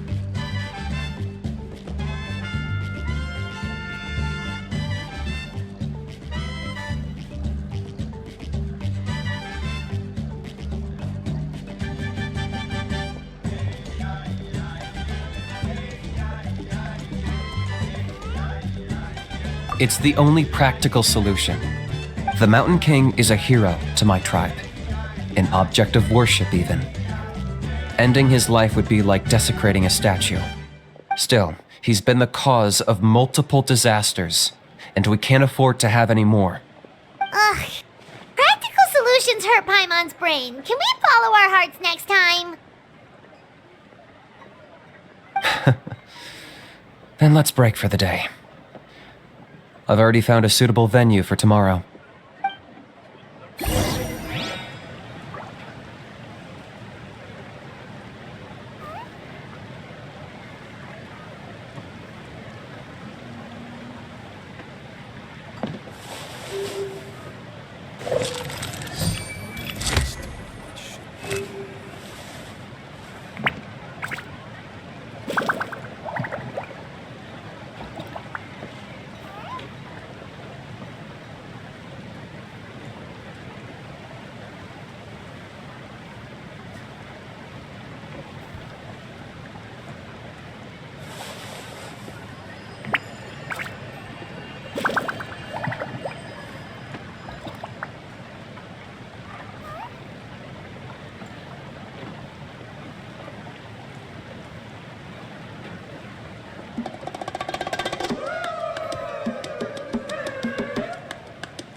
Good roll. All right, maybe I'll take one more day off and knock out the rest of the work once I'm feeling up to it.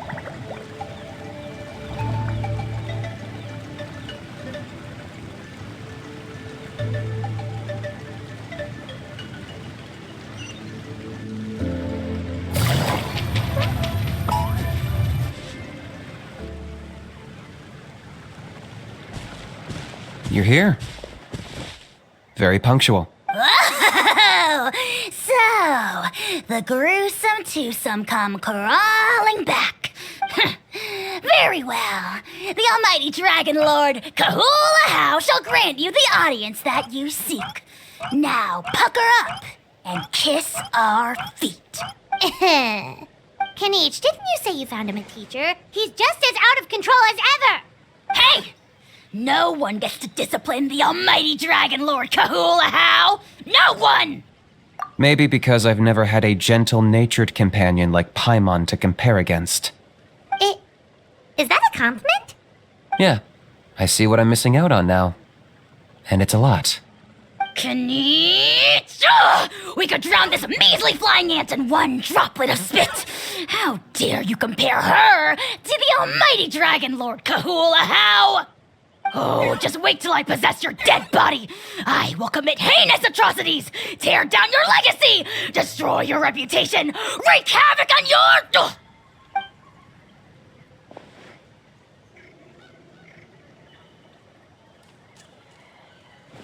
Traveler, Paimon, let's get down to business. Once we've opened the beastly rift, you're welcome to toss a how in there for a couple of days. With pleasure. You don't need to ask twice. I got my hands on this device in a trade. It's meant as bait, but it'll also stabilize the abyssal energy. The rift towns will tear through space to get to this. Once they're here, we take them out and claim the rift for ourselves.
You'll find out soon enough.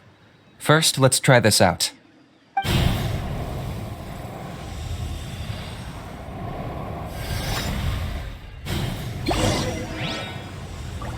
They'll tear you to pieces given half the chance, so be careful.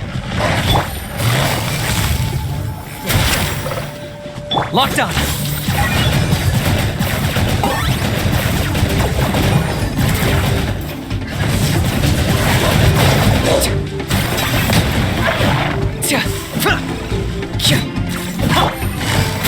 Gotcha!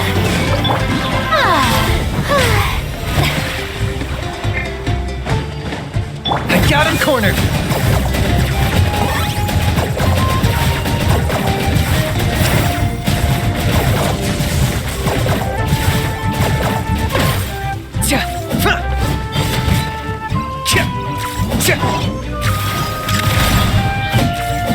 Locked on!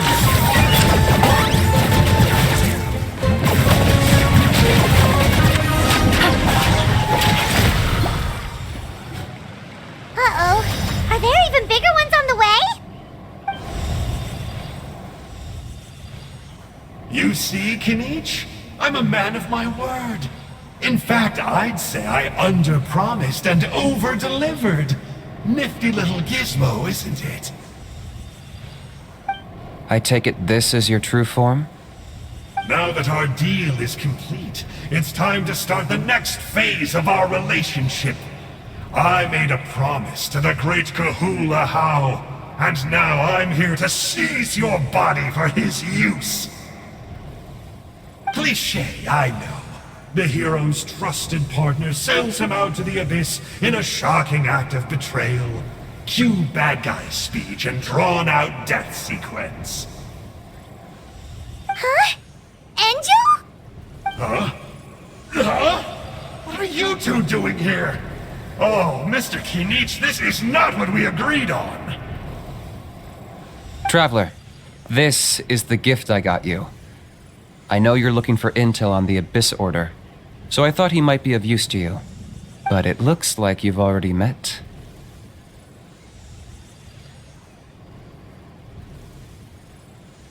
Yikes. Frosty reception. Gotta say, I kinda pictured this moment going a little differently. Tears of joy welling up in your eyes as you say the words, "It's good to see you again, old friend." Don't be ridiculous. Sounds like you've been reading too many romance novels.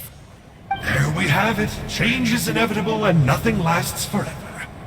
What a pity. Well then, time for you to meet the new me. This time, please call me Sanka. Sanka! Aha! So you're the glasses guy! You tricked Huni and Toba into telling you What does it matter? A name is a superficial label. It's what's deep down inside that counts. And I've shown you the deepest parts of me. That would explain a lot. Why else would you show up here and start acting like a wise guy? You looking for a fight? I'll pass. I do rather like you, as I've said before. But my one quibble is that you really don't know your own strength. Wait, of course! You're the one behind all the recent Abyss activity! Let Paimon guess, you've been provoking the Mountain King too! Haven't I told you before? I'm not part of the inner circle who do our Highness's bidding. My interests are far more low stakes. I spend my time digging for truth in ancient doodads and books. You really think a benchwarmer like me is capable of more than that? I investigated him. He's not connected to the recent events. Just happens to be in the area. So I struck a deal with him. He helps me summon a rift.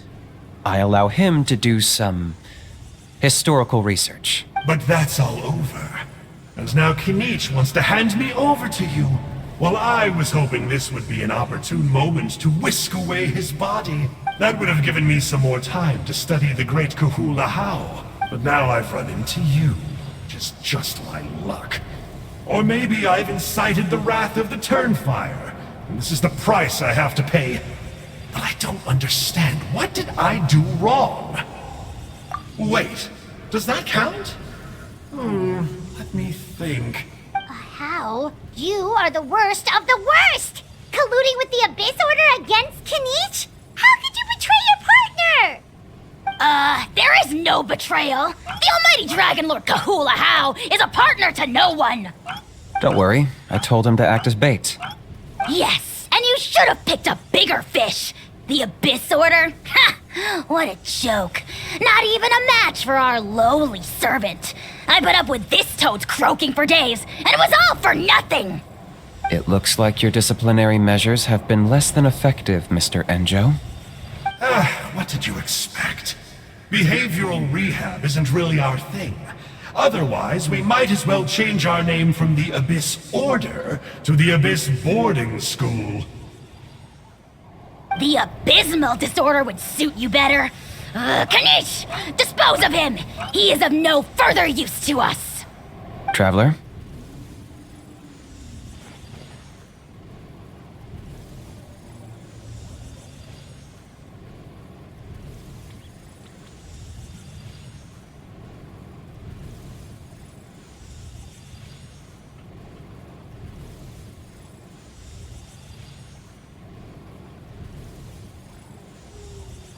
You see, this is why I like you. Still, you shouldn't underestimate me just because I'm a lowly clerk. I could never beat you in a straight-up fight, but when it comes to running away, I won't lose to anyone. Do me a favor and remember how fast I disappear. Maybe then you'll show me a little respect next time. Darn! He got away again! Couldn't you have stopped him? It's alright. He's not worth our time and energy. Besides, it seems like he's in debt to a lot of people. I'm sure they'll keep him busy. If you say so. Still, Paimon's kinda surprised that you actually struck a deal with someone from the Abyss Order. To borrow that guy's words, names are superficial labels. Whether you call it the Abyss Order or anything else, it's a broad generalization at best. Think of it like apples that have fallen from a tree. If you tasted each one, you'd find that they're all at different stages of ripening. Even the unripe fruit blown off its branch before it's fully grown can still be brewed into a fine wine. Everything has its use. Huh. Well, in that specific sense, maybe Enjo's not such a bad apple. Not rotten to the core, at least. Of course! Only the almighty Dragon Lord, Kahula How, is rotten to the core and evil beyond redemption. Ugh. So what exactly are you anyway? You're definitely the evilest little thing Paimon's ever met. Don't worry, he can't hurt a fly.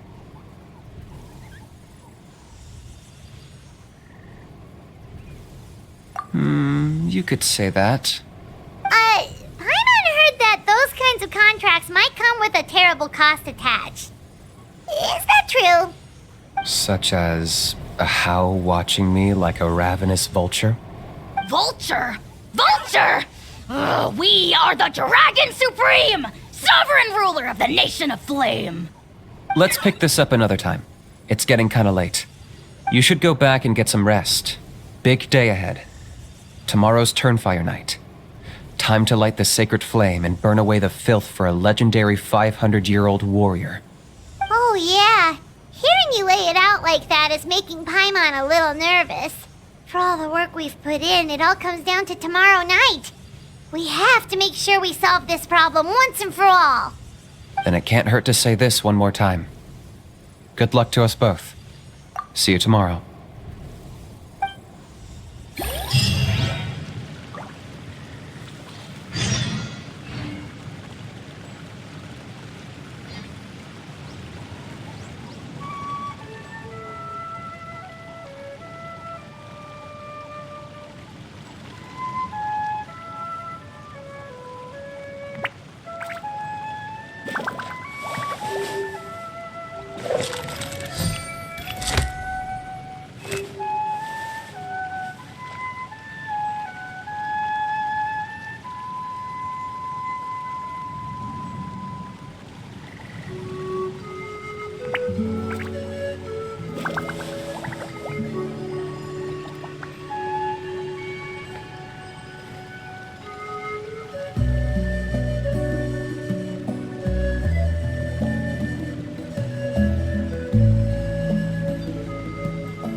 Navigating the world is a whole lot easier with a few different identities to choose from. Need me to come up with some for you?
Ah, at long last, you're back.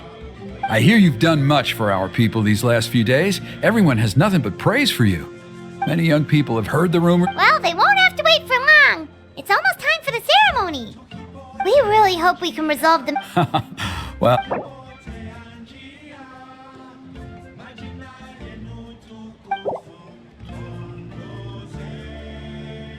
of course, there's no rush. I can wait for you right here.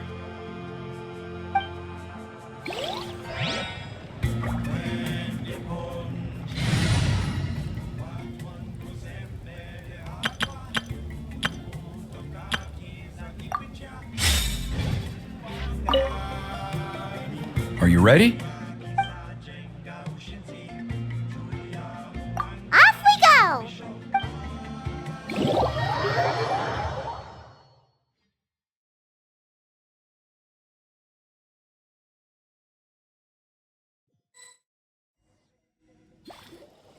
Here we are. Our honored guests have arrived. I have heard much about your fine work over the past few days. I hope you'll allow us to thank you properly after tonight's ceremony. Don't worry about it. Getting this huge venue ready must have been a huge task. No need to make extra work for yourselves on our account.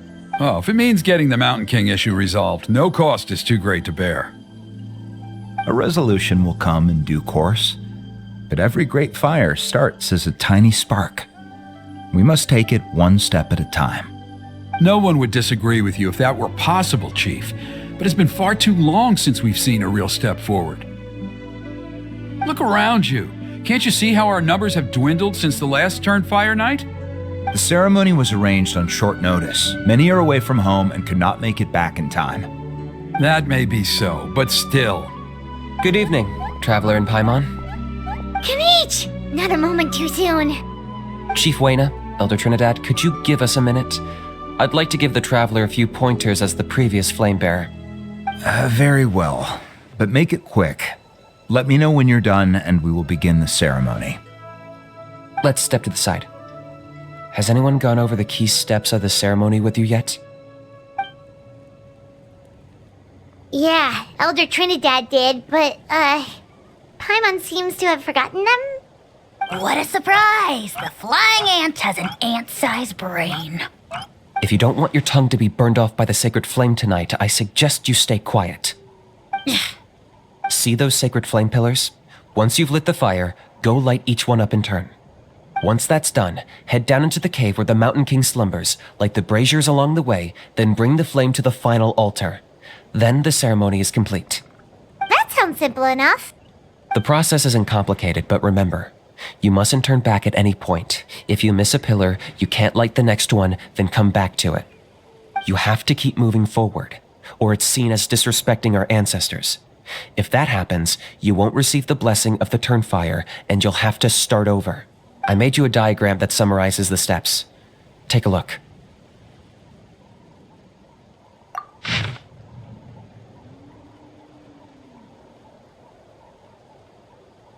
So that's our part. What about you? I'll be with you the whole way, and once you've lit the altar, I'll start summoning the rift. You can leave that side of things to me. Just focus on your part. Okay, we'll try to remember all that and get it right the first time. Ready when you are. But I think I saw Huni and the others just now. Maybe you should say hi before you start. Might make you less nervous. Just tell the chief when you're ready.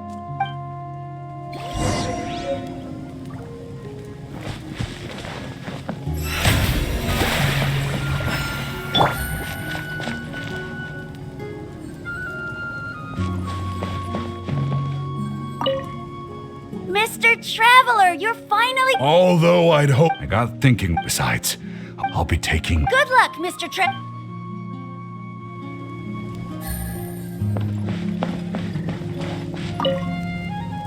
Mr. Traveler, you look so cool today!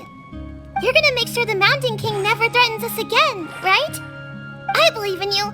I'll be cheering you on the whole time.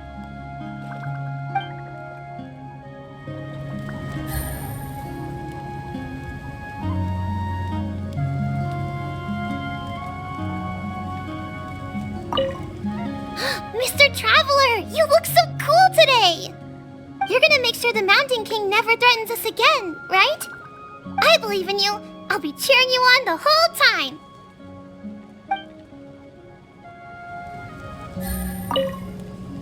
Mr. Traveler, you look so cool today! You're gonna make sure the Mountain King never threatens us again, right? I believe in you. I'll be cheering you on the whole time.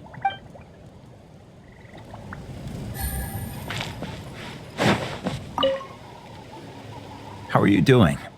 Is all in order? I'm counting on you. Don't forget what we talked about. By past fuel and present flame, life marches ever on. My brothers and sisters, the time has come to light the fire once again, and let the Turnfire night shine bright in Huitztlan.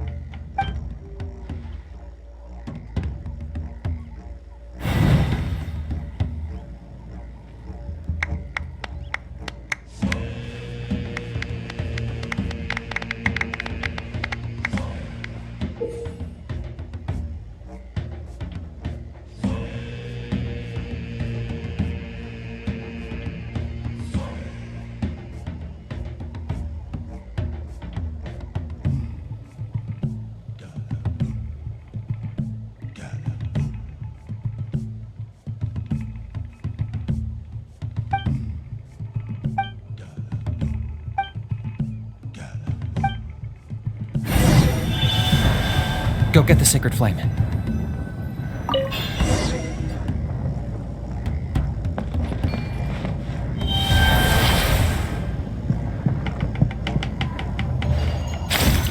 Nicely done. Off to a good start. Great stuff. It's not gonna work. You have to do them in order, and there's no going back. Go get the sacred flame.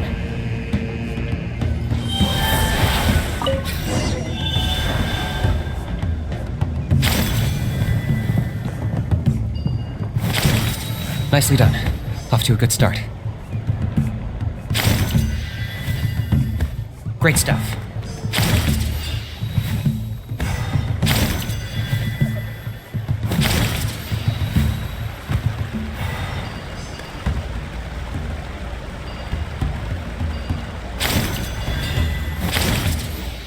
You're over halfway. Keep it up.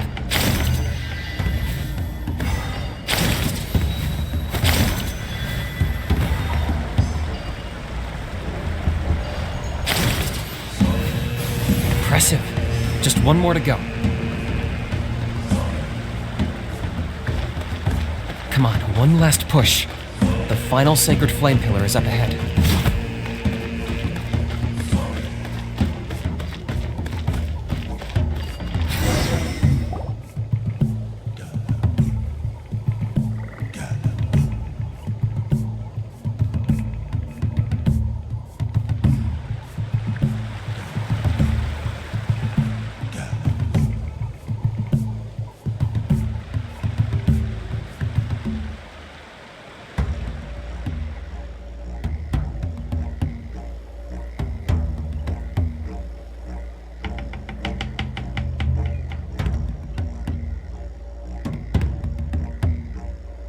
Great! All the pillars are alight. Next, it's down into the canyon and head for the Mountain King's cave.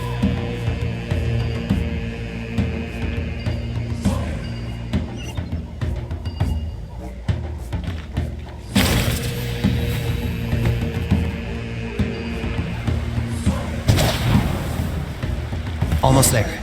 The cave is just up ahead.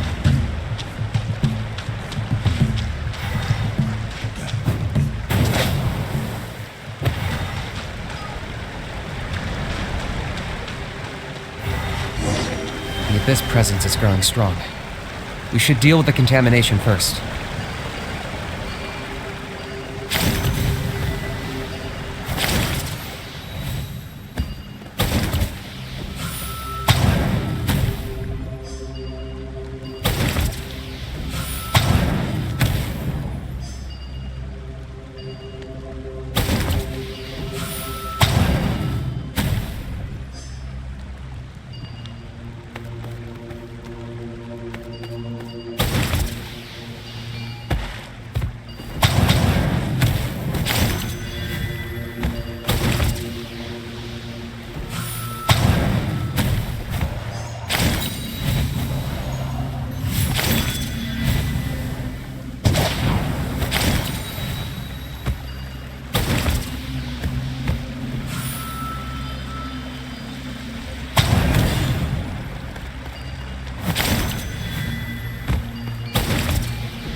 There's the altar of the sacred flame. Remember, light up the torches around it first.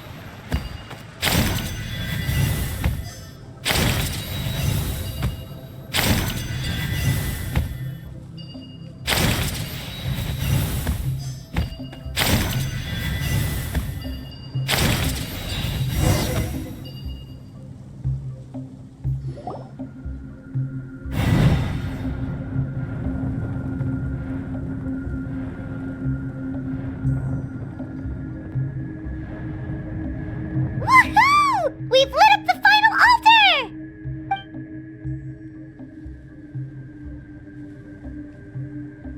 That's the Mountain King up ahead, right?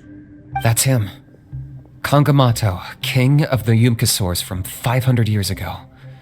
He's very powerful. Paimon can tell. He is huge. Let's tread carefully. We don't want to wake him up. You've made it at last. You did even better than I expected. Traveler, now comes the final and most important step of the ceremony. Please use the power of the sacred flame to cleanse the Mountain King of abyssal filth. There's no need this time.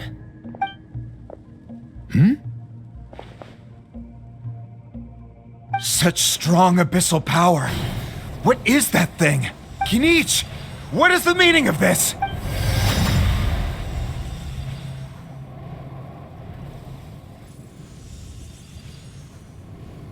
Is that a beastly rift?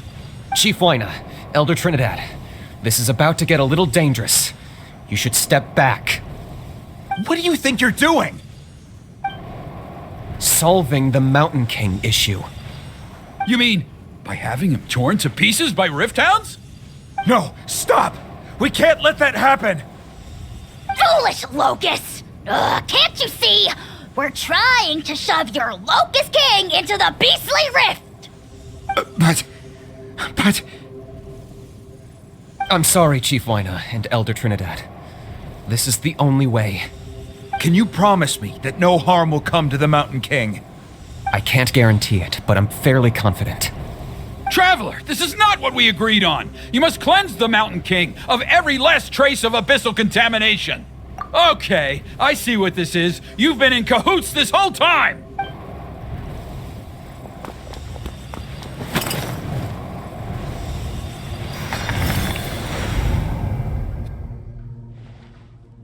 Ugh, you imbecile! What have you done? Oh no! The device is... You forced my hand. I had no choice. Elder Trinidad! What are you doing?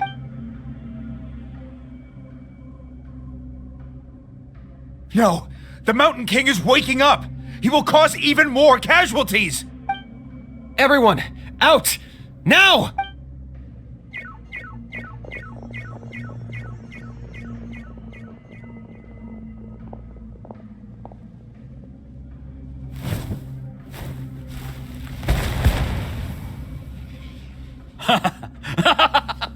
Well, it seems there's only one way to awaken you all from your willful blindness. More sacrifices must be made.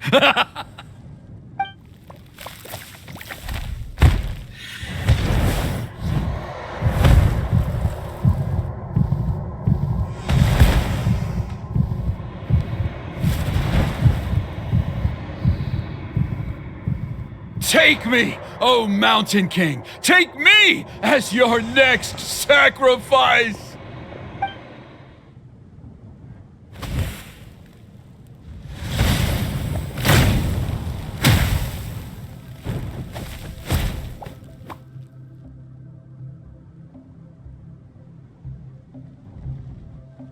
Everyone's still outside.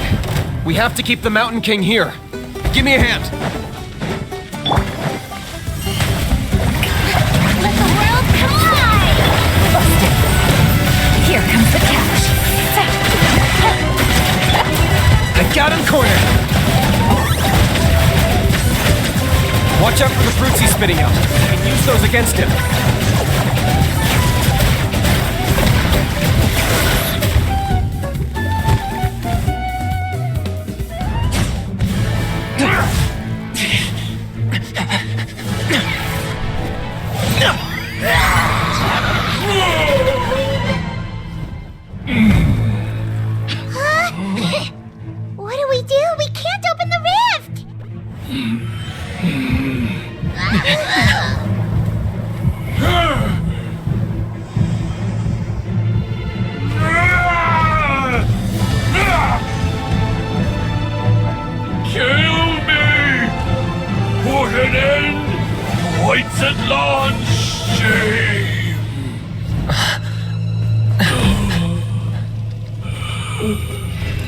past fuel and present flame.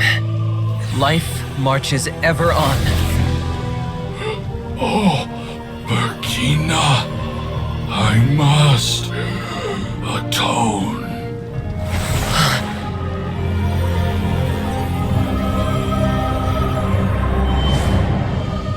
Patience. We will answer to the fire for all our deeds. Even if one day I fall behind, never look back. Keep moving forward, as we are now.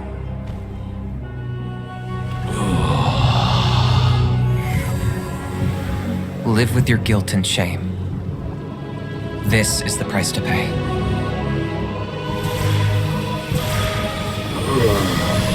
Heir to the Turnfire, please use my ruined vessel to train the heroes of the future.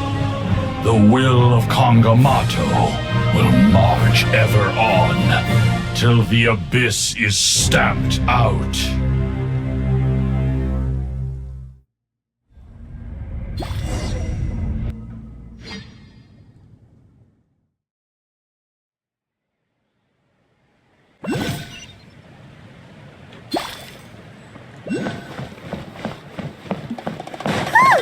Pretty eventful day yesterday, huh? Paimon wonders how things are doing now. Let's go ask the chief!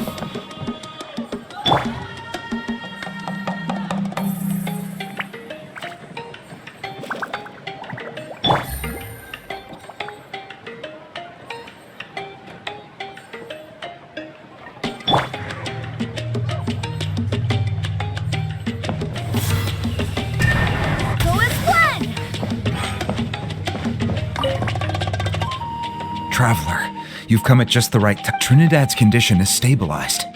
He suffered. Guess that's the best news we could hope for. Paimon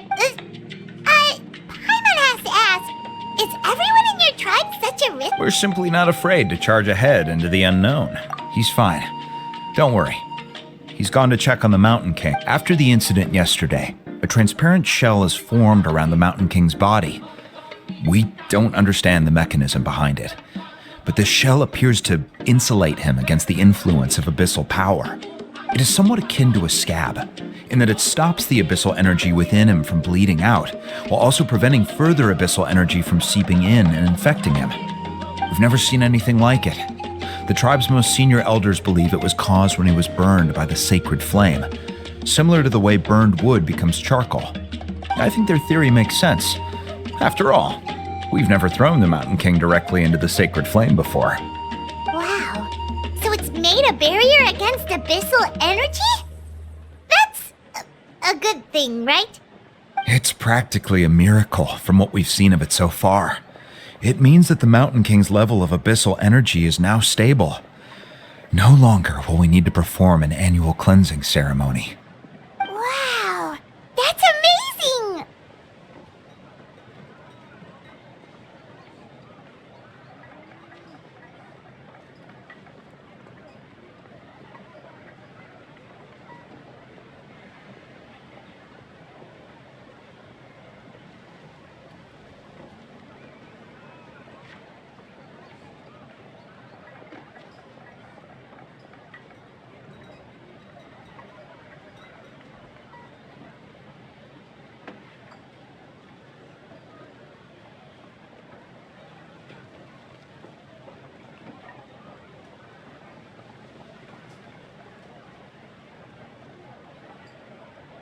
I know what you're thinking. The young people in the tribe are already speculating that yesterday's ceremony was a Turnfire night like none other in our history. Because you and Kinich, you summoned the very flame that appears in our ancient legends. A great transparent ball of fire. And that fire is what saved the Mountain King. Whoa! So that was the real Turnfire? I may be the chief of this tribe, but I've only ever known the Turnfire as a concept in our legends. I cannot answer that question. If anyone can answer it, I suspect it would be the bearer of the Malipo name. He is in the Mountain King's cave as we speak. Ah, so Kinich then. Why don't we go see how he's doing?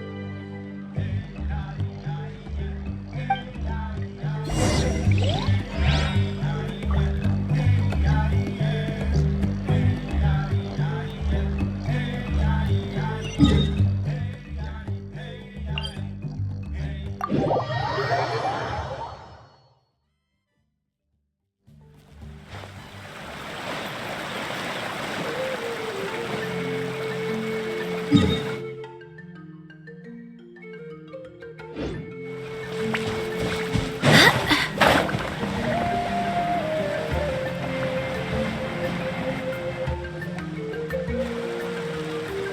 Kinich! Hey yourselves. You two doing okay after yesterday? We were gonna ask you the same question. You scared Paimon half to death when you rushed into the fire! Sorry, I couldn't just stand and watch the Mountain King get burned alive. So you thought you'd try and extinguish the sacred flame with Dendro? Or is that an attempt to make the almighty Dragon Lord Kahulahow die of laughter? The sacred flame only possesses a fraction of the Pyro Archon's power. It's not as if I was fighting the Pyro Archon herself. Kinich, when you went into the flames, were you intending to, Intending to what? do the same thing as Burkina? Sacrifice myself? Of course not. My focus was on keeping the Mountain King alive, not on what it would cost. But now I'm curious. What made you think I was going to sacrifice myself? Well, because everyone's saying the Turnfire is what saved the king last night. And Ponche's theory was that summoning the Turnfire is a tit-for-tat exchange, right? So, Paimon thought you decided to pay for it with your life. So you've heard that rumor too. I'm afraid I can't say for sure. What happened yesterday was a first for me too. Well, even if you don't know, there's probably no one in the world who does. What I would say is, if that really was the power of the Turnfire, I'd sooner believe that the Mountain King summoned it himself. The Mountain King? Then, what price did he pay? The core meaning of price is not atonement or compensation, but what you're willing to give up in order to obtain what you want. It's easy to die for your sins. Much harder to live with the guilt and keep on going. In the end, the Mountain King chose the latter option. For Burkina and for the tribe. That's the price he paid. Alright, so how is the Mountain King doing now? Health-wise, there's nothing to worry about. He'll enter a fighting stance whenever we set foot in his territory. But his attacks are gentler now and not as crazed as before. Like he said yesterday, he just intends to be a sparring partner for people to practice with.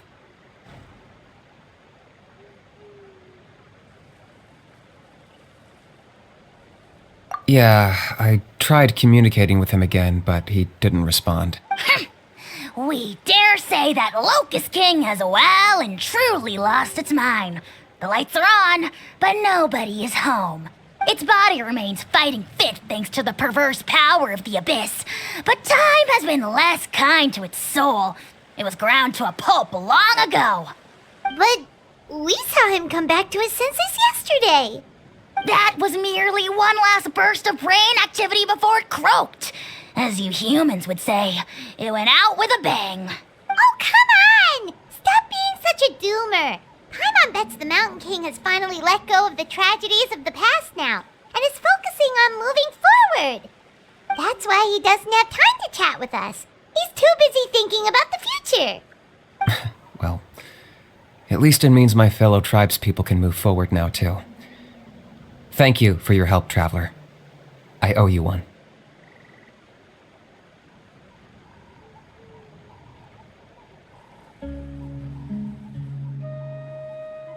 Yeah, that's right. You caught Enjo for us, remember? But he ended up being completely useless. It's not a fair trade if you lost out. That's on him. It's not your fault he's useless.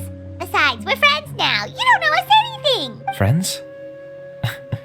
But your friendship is an even more valuable gift. I can't in good conscience accept it for free.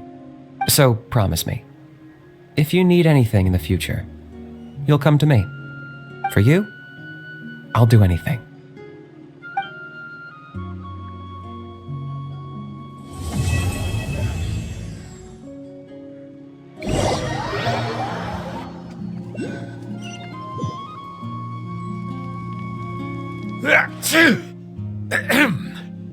So, in the end, only poor little Huni got the sad ending? Yeah, everyone's happy except me. First Nana, then my dad. Why does everyone in my family have to suffer? Huni, it'll be okay. Your dad will get better soon. Toba, you're my friend, so I shouldn't say this to your face. But it was all the Mountain King's fault. Huh? Now hold your horses, kiddo. If you promise not to fight, Uncle Sanka will tell you a story. Okay, before you roll your eyes out of your skull, I promise you can trust me. I almost got my eyebrows burned off by the turnfire after last time. That's why I came back, to make it up to you. All right, I'll just get to the point.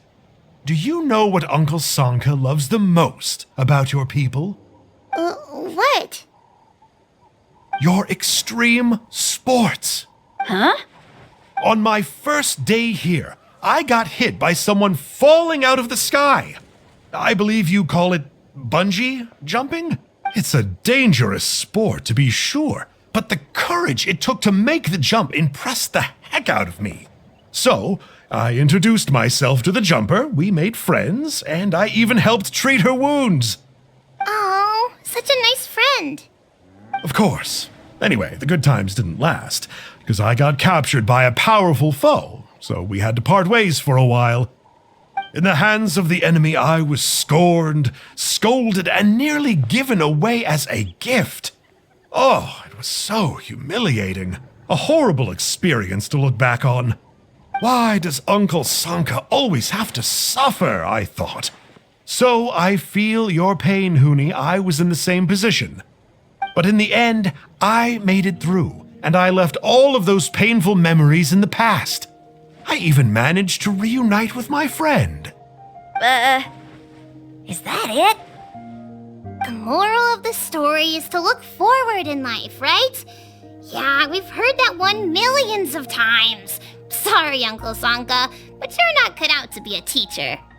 Very smart, Huni, but not quite smart enough. What I'm trying to tell you is that after I reunited with my friend, I found her injuries were all healed, but she really missed her family. So, I thought you might like to see her too. She's right behind you. Turn around and see. Another trick about not turning back? I'm not falling for that one again. Huh?